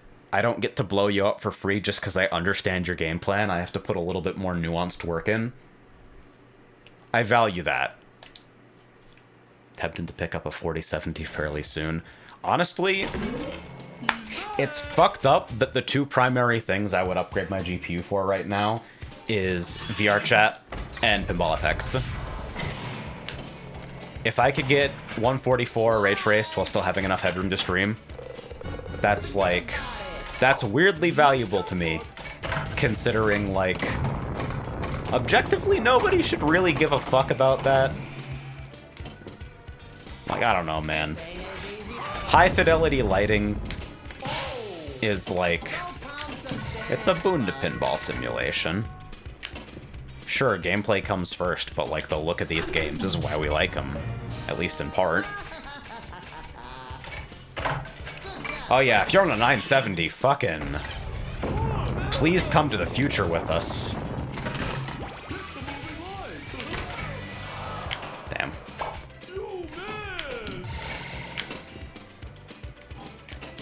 I'm used to that coming out pretty low, aimed for K. This is the part I like best. I'm on a 2080 Super right now, and, like, I think it's a very capable card that does just about everything that I ask of it. But, like, VR, man. VR is just a completely different category of performance requirements. That stuff is, like, mind-blowingly intense, and, like, it represents visual improvements that feel more substantial to me than something like the jump from 1440 to 4K. I've never used a fucking 240 Hz monitor or anything. I don't know if I'm gonna become addicted to that as soon as I see it. Like, oh no, this is the future of high-fidelity motion or whatever. But, like, in VR, higher resolution is increased comfort, and comfort is, like, the thing that it struggles with the most. I think if I had unlimited discretionary income, probably, like, a 4080 and a fucking big screen beyond would be some of the first things on my list. Oh, I wasn't even paying attention when it surfed that around the orbit. Tracking that area is rough. Got it. No combo to the hole-in-one, though. I wanted to believe I could get it in the grace period. Messy, messy multi-ball. NVIDIA Reflex treating you well? It is. Like, I have a lot of scruples about FX 2023, but, like, it's responsive. It's responsive, and the physics are, like, they feel very sensible and consistent, largely. I don't like Zen's, like, physics model that they use for their originals. I don't understand why they're so attached to it, because, like, it just prevents me from having fun on any layout that uses it, no matter, like, how reasonable the layout actually is. But the physics used on the Williams tables, it's fun, it's fast. It's missing a little bit of, like, the bitey meanness that I think people like to tune a lot of VPX tables towards. Which is good because, like, I'm not super strong, and, like, while I don't feel it being patronizing, I can feel FX being, like, it errs just a little bit forgiving, and it's responsive. Fucking, through the power of DLSS, I'm running at what appears to be a convincing facsimile of full resolution, with pretty low input lag, 144 Hz, 1440p. Life is good. Like I said at the start of the stream, like, I'm a stickler for accuracy, and I feel like a lot of the shortcomings in this collection are deeply frustrating to me, because they feel like regressions, and they feel like a little bit disrespectful to fucking creators sometimes. But, like, even I am not enough of a hard-ass to believe that this is not, like, a collection worth looking into on sale.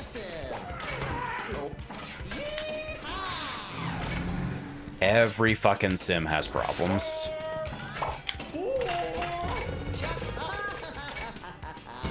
Next update, you can choose between FX3 and FX in the next several table releases physics-wise anyway. Huh.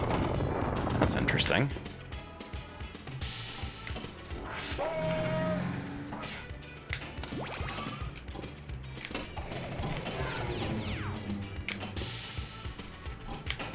I'm a stickler for fucking big, loud, memorable callouts. And I feel like the Zen originals largely don't provide those, which leaves me feeling kind of adrift with regards to, like, scoring structure.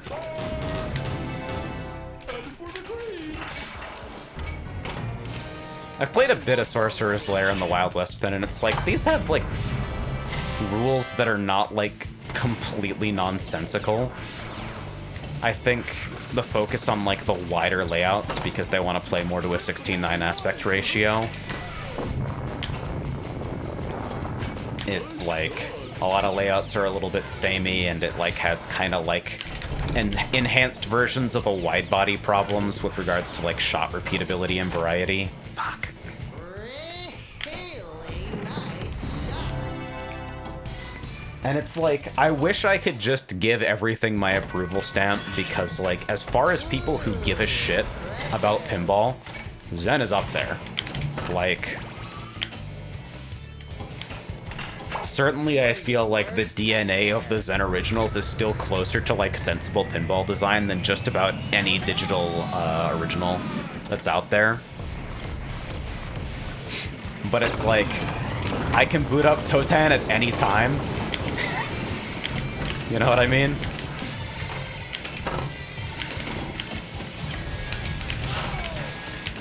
Rip off. Okay. It has been a while since I've had a 4-ball multi-ball on this thing. Yeah, I could, like, be an intelligent person and try to, like, cradle and play reasonably. Maybe I'll try it with 2 here, but, like, with 4, no chance. Yeah, every time I fucking actually try to, like, slow down the pace in those multi-balls, I end up just draining quicker. Probably it just needs more practice. Oh yeah, on restart it serves it to the plunger lane there instead.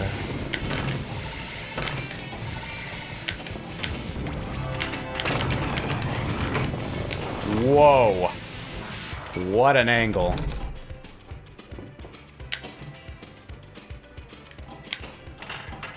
I believe Gophers is a 5-ball game. So if they let you use the rip-off at a ball, you could definitely get to 5, huh?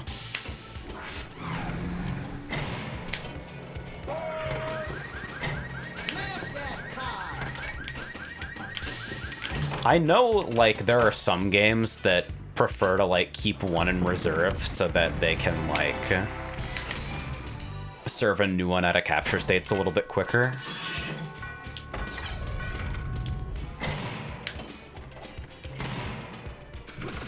I feel like a lot of digital exclusive pinball, like, I was talking about that Senran Kagura game earlier, which is like, no one should play this. But I became curious. And it's like, people are making pinball without an appreciation for, like, why people even like pinball.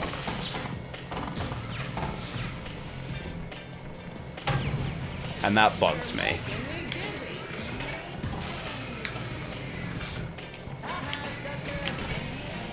Oh, come on.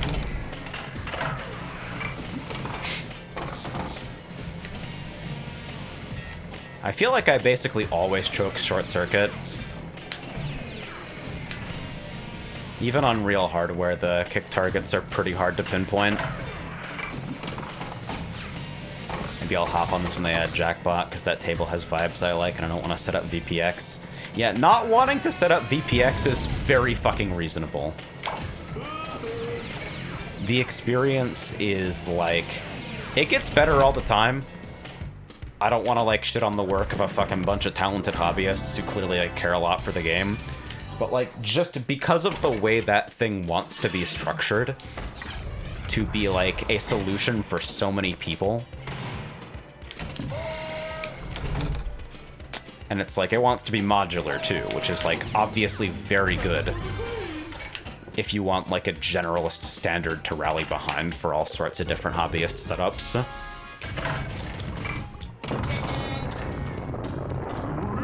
But it can be rough sometimes.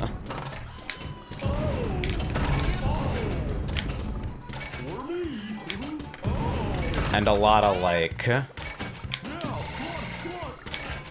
a lot of the way that tables are set up by creators assumes a pretty narrow use case, so you kind of have to like massage them into a traditional desktop setup if you like want to play in that sort of way. Stuff like, man, guys, fucking high lean back just looks stupid on desktop. Why do we keep doing this? Maybe it's just a me problem, maybe I'm alone in that opinion, but it's weird.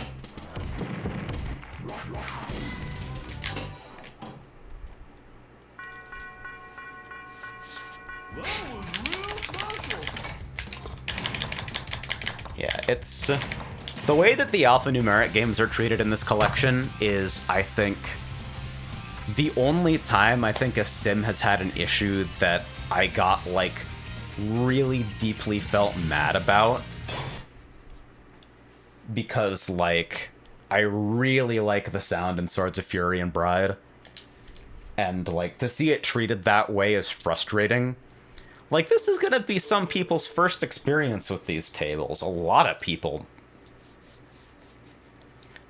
So fucking hearing, my god, she's alive, like the guy is fucking smoking a fat blunt is like, man, you knew what was going on when this released, because it reproduces every time. It's not like, oh, this is a rare bug. So it's just like, put it back in the oven for a month or two, man.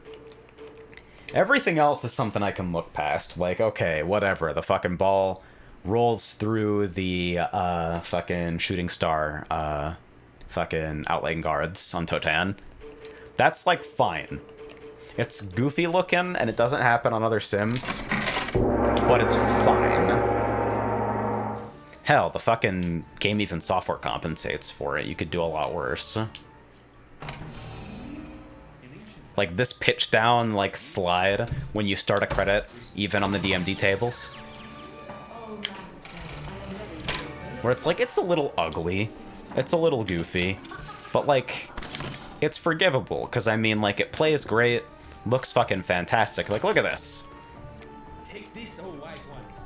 I love the fucking VPX Totan 4K project, but, like, in terms of a fucking recreation that's, like, accurate to what most people actually play Totan on, this thing looks fucking great. A modern rendering engine that's, like, been tuned well to deal with this amount of fucking transparent ramps and inserts.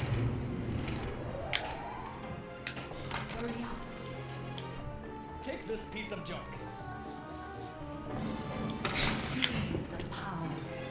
I do know it can happen IRL. That's like, that's why there's software compensation for it, is because it can happen IRL.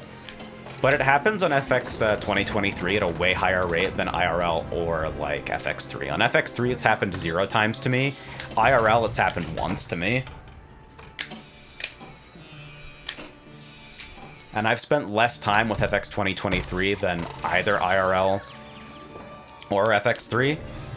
And it's happened to me, like, 3 times here.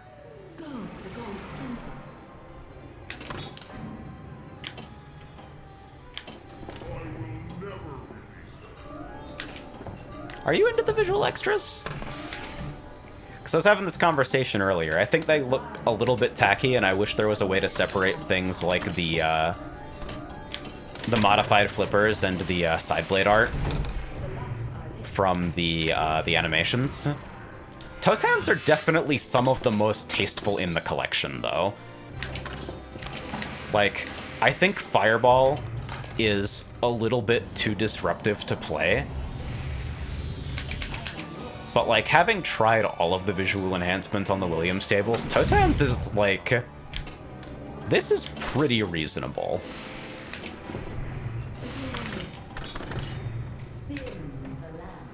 It's like pretty high intensity and distracting sometimes, but like the effects themselves for the most part look good and they feel like closely tied to the table. It feels like believable responses and not just like something that's been fucking painted on top of it. The lock camera, I mean, that varies, I'm sure. Fireball is so fucking crazy. Why is he just throwing shit at me, man? And it's like the audio there is unpolished. It's fucking loud and spiky. And like, it's so distracting that I'm gonna miss that return sometimes, but like, it looks alright.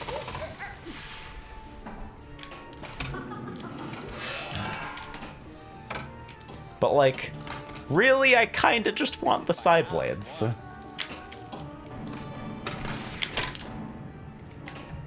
I actually know nothing about Pinball M. What's the deal with that?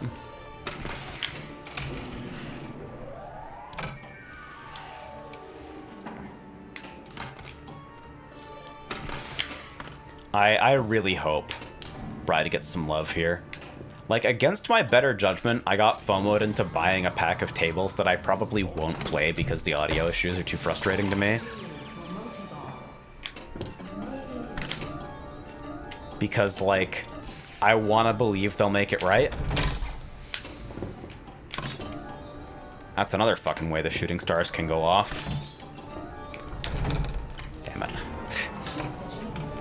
And that's like, that's actually just like, that's a defect that's present physically.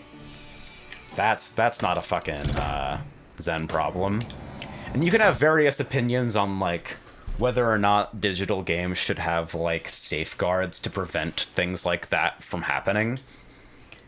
But I think it's a completely sensible decision to go with like, we run the software that's on the table, we simulate the physics as accurately as possible with no game-specific hacks. And if weird stuff goes on, weird stuff goes on. M-rated pinball tables. Originals only, so expect all Williams tables to arrive on FX. Duke Nukem, Chucky, Dead by Daylight, and The Thing. Zen Duke Nukem, huh? If there were ever some source material that should have, like, abundant fucking sound material to mine from, I feel like Duke should be it.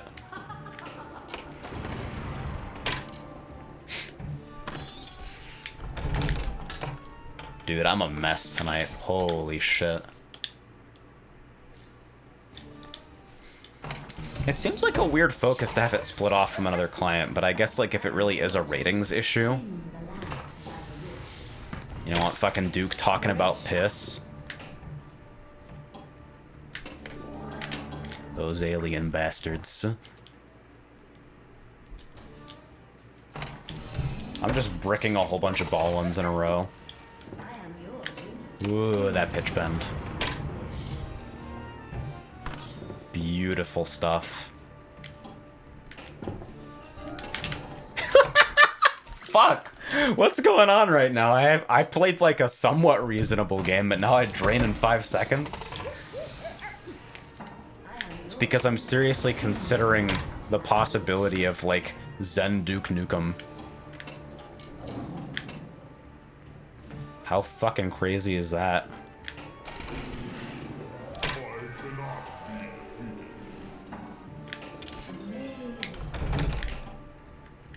One thing I do notice about nudges on FX 2023 is that it seems a little bit more difficult to get the ball to, like, consistently come off the wall if it's rolling through an orbit. Where it's like, wow, I would really like you to not fucking careen blatantly into the sling. So I'm gonna give you a little bit of a tap so that you have some distance. And in FX 2023, I feel like either I get no distance, or I get it going through the middle. That was savable.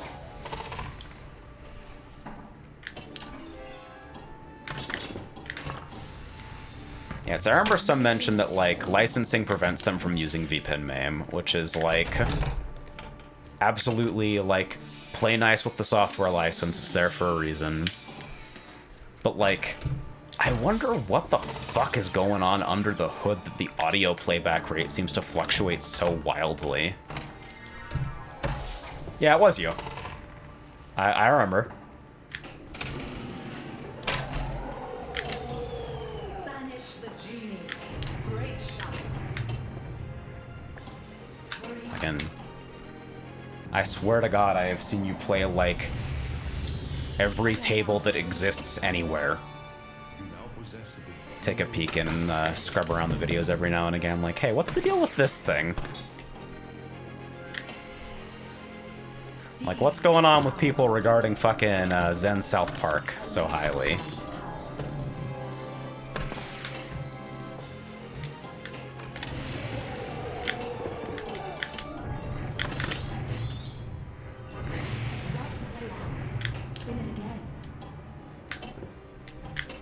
I am not feeling the Totan vibe right now.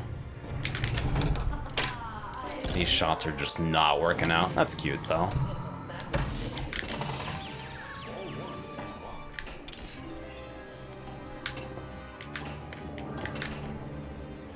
In most cases, WPC is completely fine. It's System 111/WCC alphanumerics that needs refining. Yeah, it's like... There's that audio rate problem at the start of all of the Williams tables, where, like, it'll start pitched up a little bit and then bend down over the course of, like, the first 10 seconds of the credit. And that's, like... That's a little bit distracting, but it's not ultimately disruptive, and, like, all it's really affecting is the, like, out-of-play music for the first ball. And maybe, like, the first call-out in the game. So it's, like, it's unfortunate. It should be fixed, but it's not critical. But, like, the situation on the alphanumerics is fucking rough, because instead of, like, the pitch dropping to its regular point and then stabilizing, it flies around like crazy all the time. And that's, like... Oh, to be a fly on the wall at fucking Zen. And, like, look into that code, you know? Alright, I'll be back in just a moment.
God damn it, I just want them to treat the alphanumerics with respect. Bride is so fucking cool!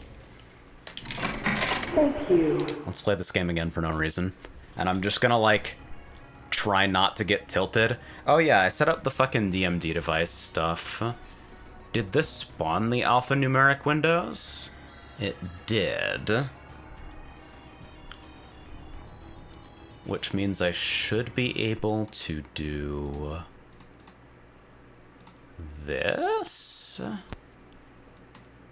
You won't see it just yet.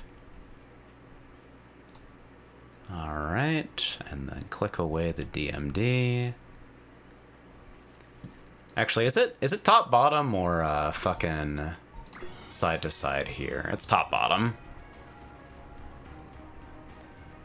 So that means... Do I have a layout set up for top bottom? I think I do.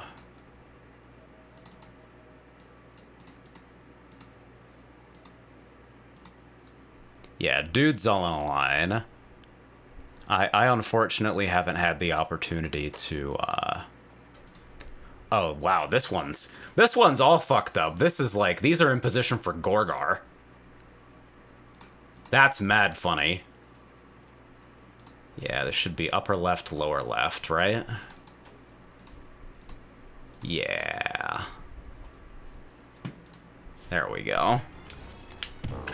Dude, when is Gorgar on FX 2023? Hopefully fucking never.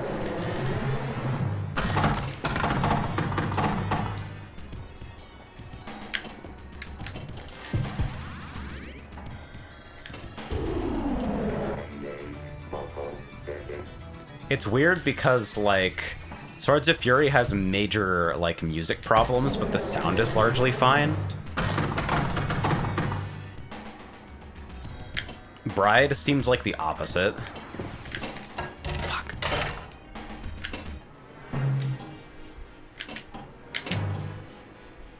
It's like, I figured that the audio issues on, like, the alphanumerics must be known, so I haven't bothered, like, trying to get into contact with anyone about it. Like, maybe I should. Maybe they just need to hear, like, Angry Fist shaking. Because dead ass, I would swap my review to positive fucking day of the alphanumerics getting fixed.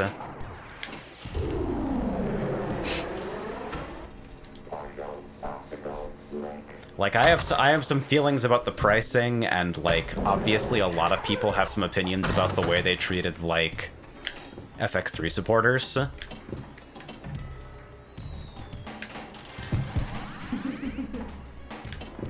But as somebody who just wants to see these games, like, playable and represented in their best possible state,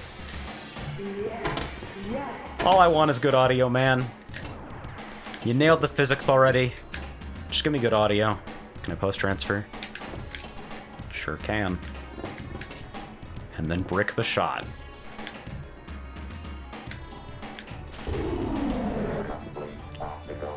Bride is also the place where I found, like, the most ridiculous collision problem in this collection, where a ball just inexplicably flew out of the wire form under the fucking rotating head. Like, it just completely detached during downtime. Which is like, oh, that's just physically impossible. Like, there's just literally no way that can ever happen.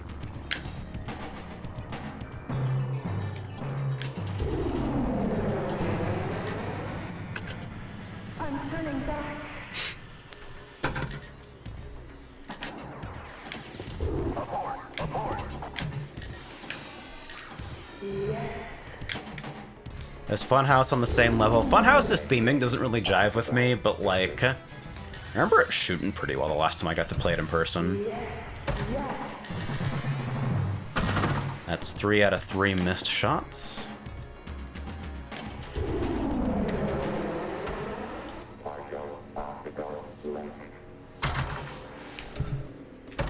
If you run across an issue with increased pulse by chance, I haven't gotten the chance to play this physically, so, like, I can't be sure if, like, things that seem weird in the rule set are, like, actual mistakes or just like software design that is like being somewhat faithful.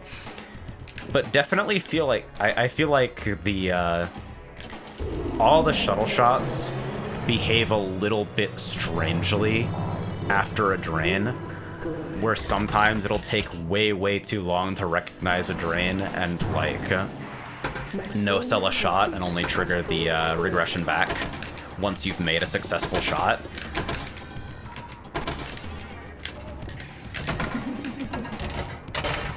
I haven't noticed anything with increased pulse specifically.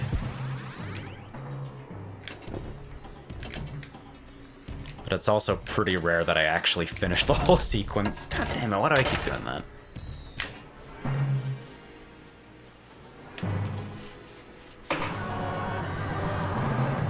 Oh!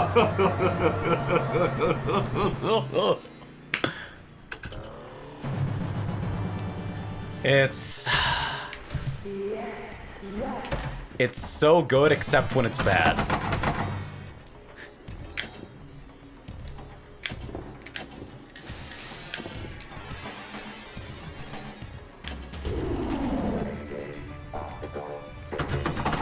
Yeah, TPA's audio is like, it doesn't have pitch issues, but it's very muffled.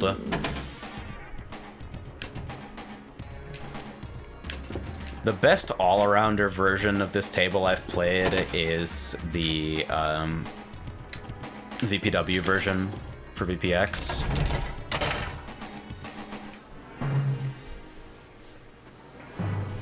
And it's like, I can't speak for physics accuracy because I've never played this physically. The VPW recreation does have, like, kind of a fucking gritty meanness to it. The slings are, like, very sensitive and aggressive. It's quite tough. And obviously, because it's VPN MAME, the audio is largely spot on. No flutter like that. But like the current state of VPX just doesn't allow for lighting that looks good as this, no matter what. Like table authors are getting crazy good with their pre-render tricks. Totan 4K is a fucking masterpiece. But there are like limits to what's possible.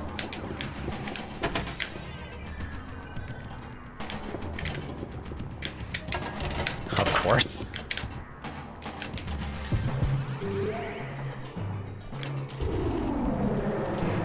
Yeah, and then I get a shot no-sold here. Issue with Funhouse is million plus. Wasn't that an issue on FX3?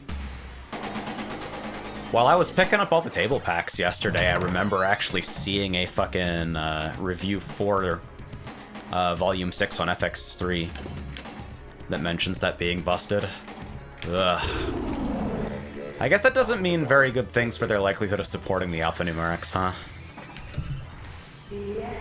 That's really unfortunate because, like, there's clearly a team that... Wow, what did my voice just do? That's awesome. There's clearly a team that cares here. Like, there's no other reason they would provide, like, native support for, like, external DMDs through, like, DMD device DLL. That's a nonsense feature to include if you don't, like, care about enthusiast appeal. But, like... the way that development time is being allocated seems outright frustrating.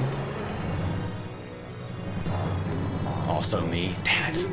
They're everywhere, dude.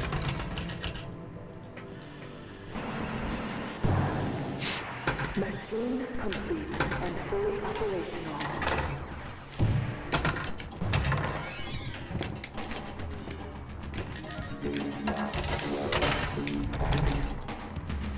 That's one thing about this fucking sequence that seems to be the same no matter where I play this game. Like, that's gotta be one of the most weirdly brutal two-ball multi-balls. Like, I'm not a particularly strong player. I'm not a competition player. I play for fun and because I like all the fucking crazy lights and sounds. But, like... perceived difficulty of task versus actual difficulty of task. Keeping both balls in play for longer than 20 seconds after fucking Optical Link is like, it seems like it should be easy, and it is one of those things that I just absolutely cannot reliably wrap my head around.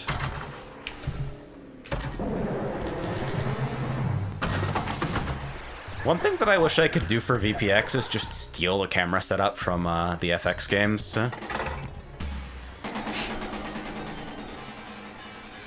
It's like there's a little bit of fuckery going on here for sure. You can see that on the wheels in the center of the playfield. They're a little bit more like ovals than circles. Because perspective is tricky.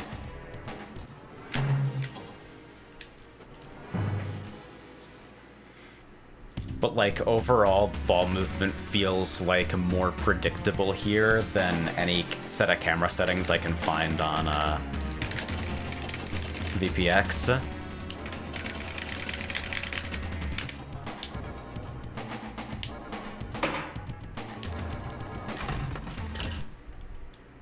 Let's give it one more.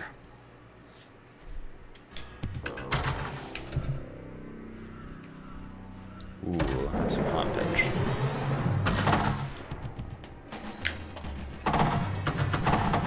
I'll probably give this one more credit for the night. I wasn't intending to stream super long today, I think. I'm fucking exhausted recently. I need to, like...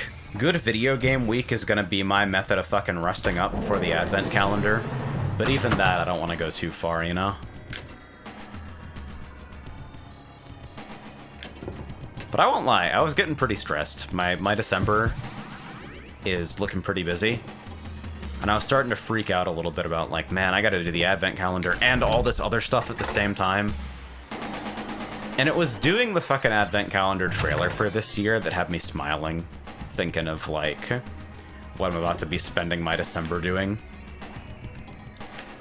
I had to look back on the VOD footage to remember, no. You actually like this shit a lot. Like, you like it a lot.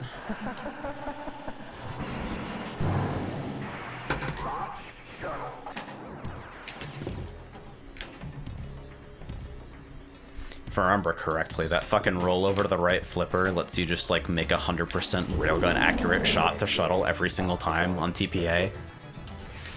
It's like, I like TPA as a collection. And I think, like, the weaknesses of the physics, like, it's a little slow, it's a little easy. But, like, that's not bad on its own. What I think actually should have been changed, regardless of how you feel about how, like, mean you want a sim to be, is the way nudging works in TPA. Nudging is, like, fucking... You're just force pushing the ball around, and you can do it with complete impunity whenever you want. The tables are incredibly insensitive, and, like, the nudge response is just not real at all. Hey, you can get that shot. Don't you dare! Teasing me with the fucking pinbot noises.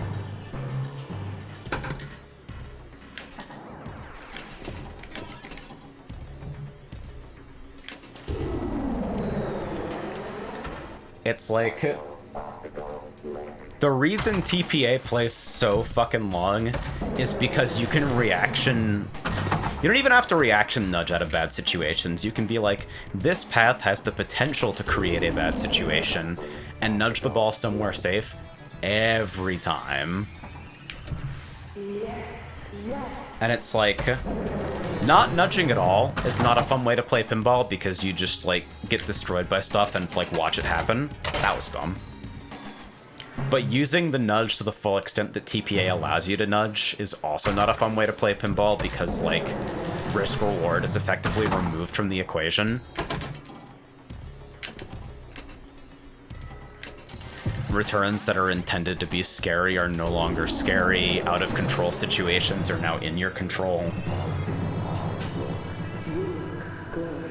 Like, ultimately, it's video games. You should, like, play what you enjoy. But, like, I feel strongly about that balance of risk-reward being, like, what makes a well-designed table compelling. Never in a million years am I actually going to complete Metamorphosis. Holy Jesus.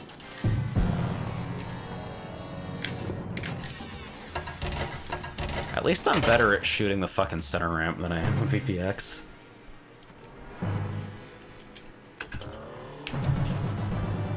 I feel like I've seen you play this table before. Were you playing it on stream previously? Yeah. Bride's definitely one of my favorites.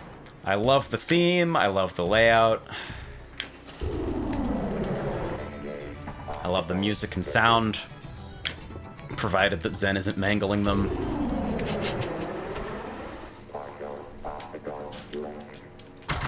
Love the rule set.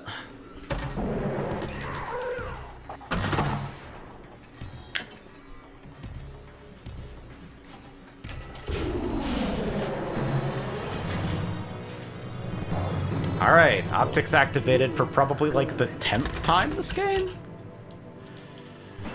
have you been doing besides pinball lately? It's all Ring Racers dev, man. It is literally all Ring Racers. It is unbelievable how much time this year has gone into like my work for that game specifically. I want to talk about it so much more than I do.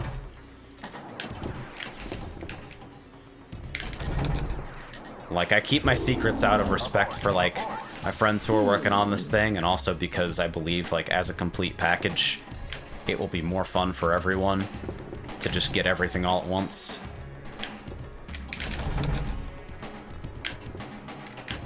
But at this point, I'm starting to really look forward to, like, treating Ring Racers not like a dev project anymore, and instead just like I was with SRB2 Kart, where it's like, here's a cool game that I can host and play with my friends.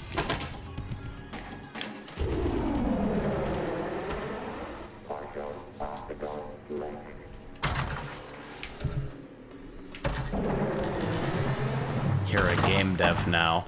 I guess technically, it's... I don't feel like I'm... It's probably something I'd put on a CV, but only, like, because there's no reason not to. Doing assistant programming, some music and sound design. A lot of gameplay tuning recently. A lot of gameplay tuning.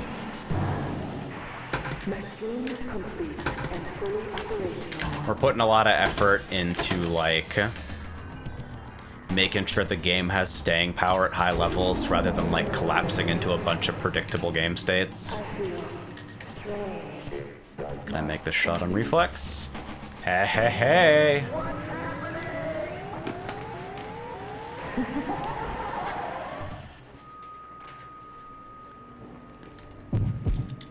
Dude, our fucking level designers are wizards. That's all I'll say about that. I think YouTube ate one of my replies to your comments. It might have. I check my filters pretty regularly. If you, like, linked anything in particular, definitely it was instantly destroyed. Man. Getting kicked out of the sequence real early. I choked it very quick. My house.chart.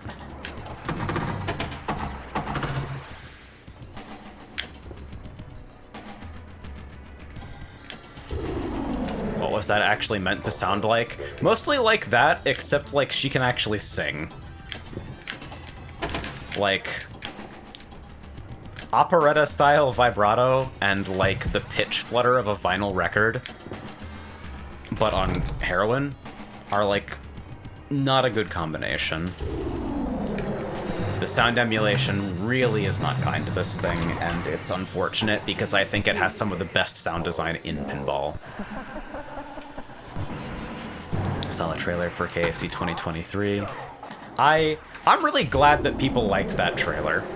I don't think I'm a very good video editor, and video editing is also just, like, tedious and difficult work. So I keep my projects very small scale, but I try to do the most with, like, the scale that I take on. And I really wanted to emphasize this year that, like, I do the advent calendar because I fucking love fighting games, no asterisk.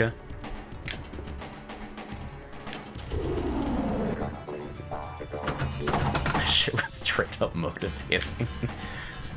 I mind controlled you with music, it's all a trick.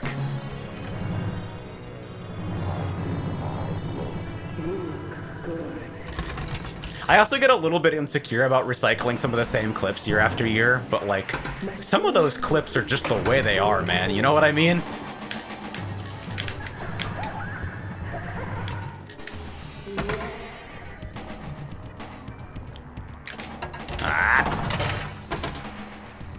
Like, try pressing light kick is the advent calendar.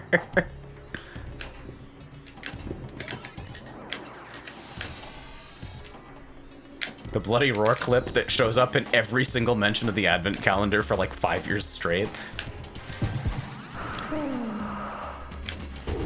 It's just such a fighting games thing to happen. I'm losing it.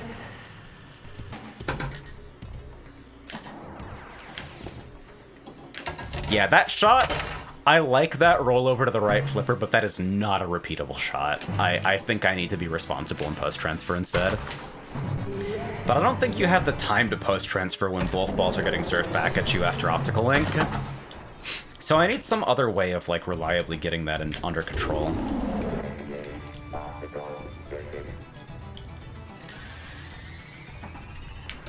That fuck off from fucking, It's not WWE Undefeated. What is the fucking, What is the Midway WWE game? Why don't I remember the fucking, title of this? Probably because it was super generic.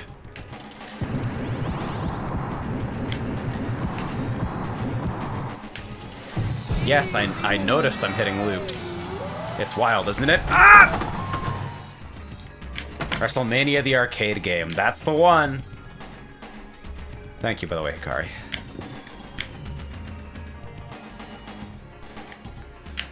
Should be a compilation of literally every time someone yelled fuck off from the KAC. I have the idea that I want to do next year's trailer using only clips from this year. And I don't know if that's going to be possible. Like, I don't run the KAC streams to, like, clip farm. I'm not content pilled. I'm just like a guy, you know?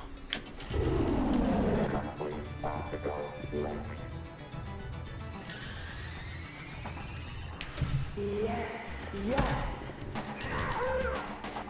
200k times 9, baby! We smoking shit in the glass pipe. Solution, we clip farm for you. No joke, a lot of the footage finding process for the advent calendar write-ups and like for the trailers is me batch downloading every clip made in the month of December every year. Oh my god. That's bad. Even if you do that, you still have to have the elephant clip. Never goes away.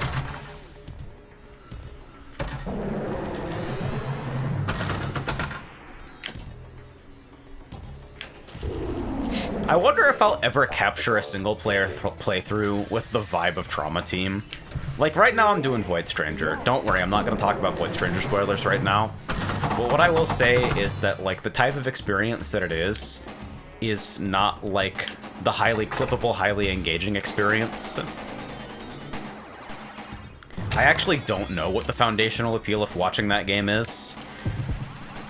I get the feeling that it's split just about evenly down the middle between people who are farther in the game than I am and people who have no intention of playing Sokoban.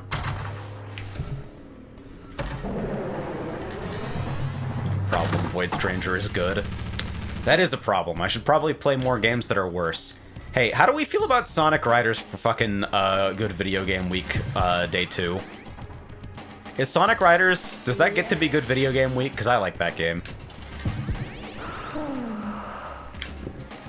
I like that game until I'm doing wave missions, and then it's just like, oh yeah.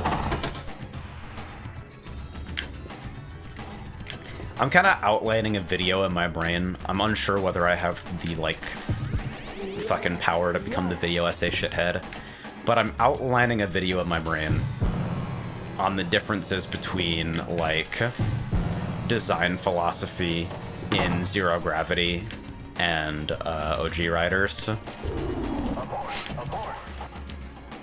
Because Riders getting fucking panned and Zero Gravity getting better scores because it was more approachable, I think sends the wrong message I feel like people learn the wrong lesson from those games. It's not repeatable. Stop doing it. You're being lazy. But it worked this time. Will any playthrough ever have the energy of Hector Hard Mode? I think Hector Hard Mode gave me trauma about attempting single-player games on stream at all. That has never left me. That playthrough was not fun. I want to stress that. I'm sure it was entertaining, and, like, there were fun things about it, but I did not want to be playing Fire Emblem for the majority of that playthrough.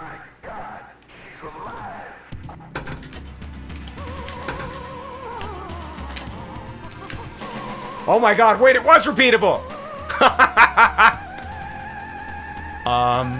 Hey.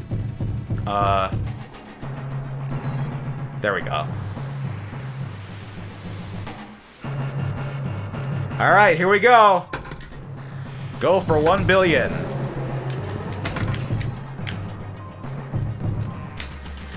Yeah!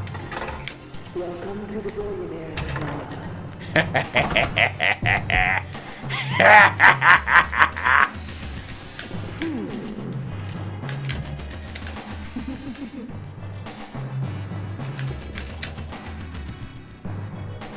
I think as long as I make that shot in a session, it can be called a good session. Your score display is gone.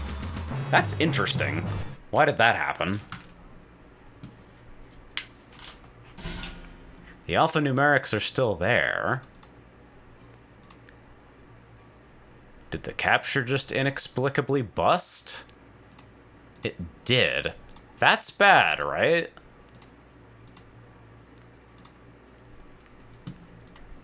I wish... maybe I should put up an issue for, like... I need those windows to be named different things based on the position of the alphanumerics so that OBS can pick up the capture again if it gets dropped. Yeah, 5 million from the big wheel doesn't quite hit the same after joining the Billionaire Club.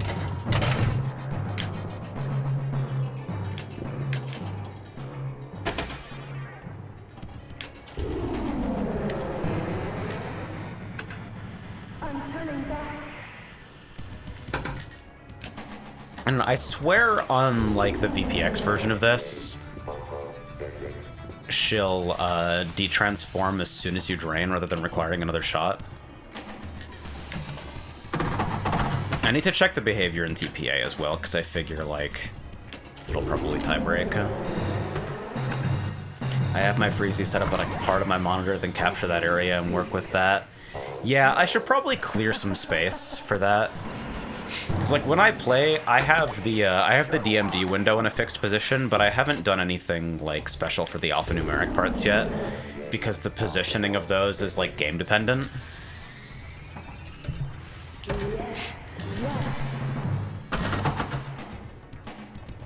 And in particular, if I were to actually capture my monitor, I don't get to do the kind of sneaky thing that I do with the transparency here.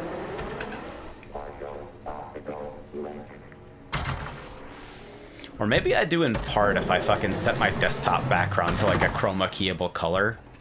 But that's messy for its own reasons. I want to think about this layout in general. Streaming a fucking vertical game in a horizontal resolution is some weird shit, you know?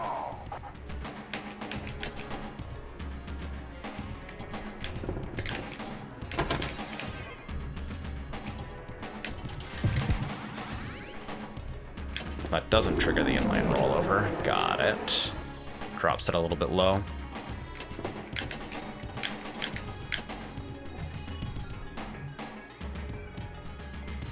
Comfortable for you, greater than comfortable for us. I mean, yeah, I'm not gonna fucking play in a way that's frustrating to me, but, like, I do wonder about it. I haven't watched a lot of fucking pinball streamers, but the craft does exist. I'm also not the type that typically, like, because I'm on a desktop setup and not on, like, a VCAB or anything, I don't typically do, like, the B2S backglass setups or anything crazy like that.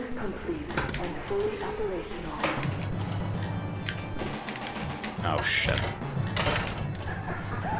Alright, that was a giant mess and a fucking colossal waste of time. Ah!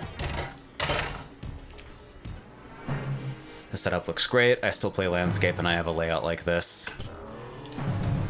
Dude, displaying the game sideways, that's... The one thing that I've thought of is actually streaming in a vertical resolution, depending on what, like, the Twitch mobile apps do in those situations. Because if they'll reflow the viewport for that, I feel like there might be something to be said for it. Like, for people who are watching on their phones, vertical layout's probably just better. I noticed, like, YouTube handles it somewhat correctly if you're watching, like, Papa Pinball or something. For a lot of the tutorial videos that are put up on that channel, they are recorded 9:16. And it looks great on a mobile device, obviously.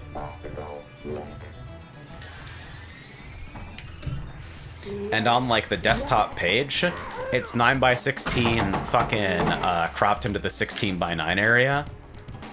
Or, like, a similar, like, horizontal aspect ratio. But it looks fine there.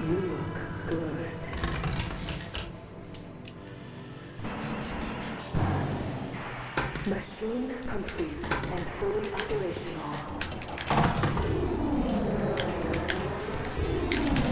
I have the beginnings of the vaguest idea that that shot is actually repeatable the way I'm trying to do it. It's just precise, but I don't know. I'm turning back.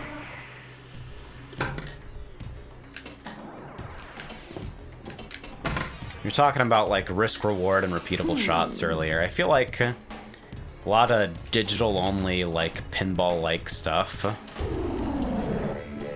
is missing that idea that, like, being out of control in a way that can have consequences, it's kind of what, like, gives the game its bite. What makes it feel good to be in control. The worst cases I've ever seen is when I have to intentionally drain a game because I'm just fucking done with it. And it's like, that problem's not specific to digital pinball either. I've definitely heard some people express that sentiment on, like, fucking Jersey Jack's Toy Story. That's the most recent table I've heard it where it's like, oh, this game just, like, literally gives out way too many resources and is far too easy. Where people are just, like, draining away their games on purpose because they're just done with it.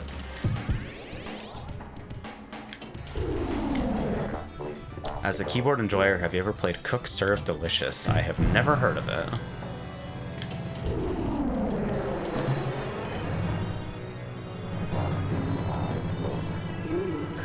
Farsight hardly touched on the alphanumerics during their time with TPA. Those didn't get a lot of love. I wonder why the audio for those is so, like, aggressively low-passed. Because that's the primary, like, thing that bugs me about the audio on TPA, is, like... Not having super sharp playback is fine, because, like, the audio in these things, like, isn't always super sharp. But it feels like it goes way too far in the money direction.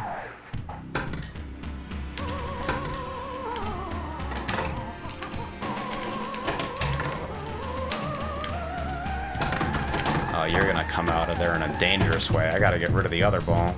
Oh, fuck. You're gonna tap it over.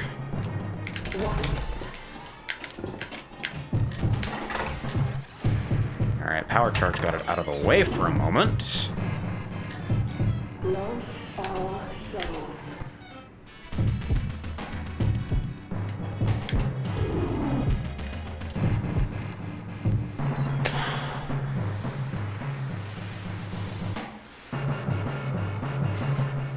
Excellent. No way! No, no, no, no, no! No! Ah.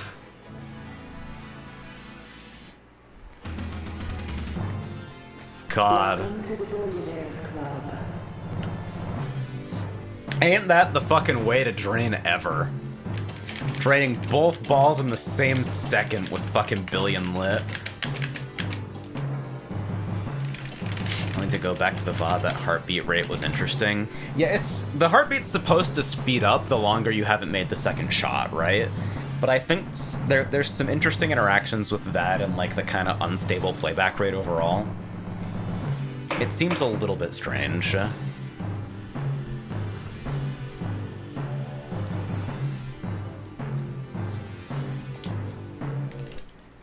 Just a little bit unstable.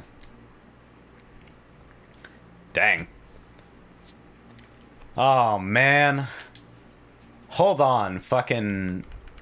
Where would it have put me if I hit a second bill? Was it like 2 bill, 50 mil?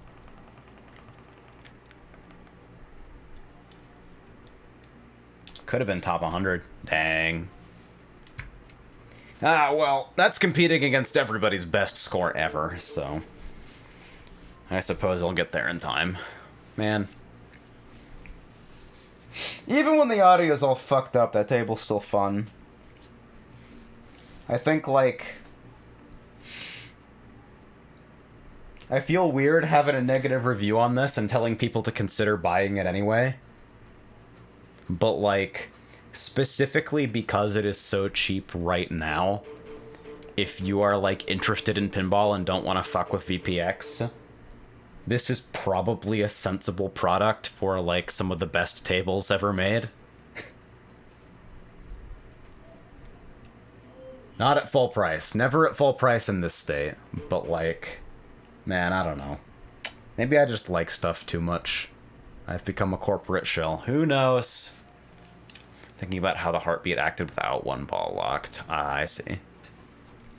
Alright, I'm gonna get the fuck out of here and, like, probably walk around for a bit, make some food, fucking live my life in the last couple of days before the advent calendar consumes my entire fucking remaining year.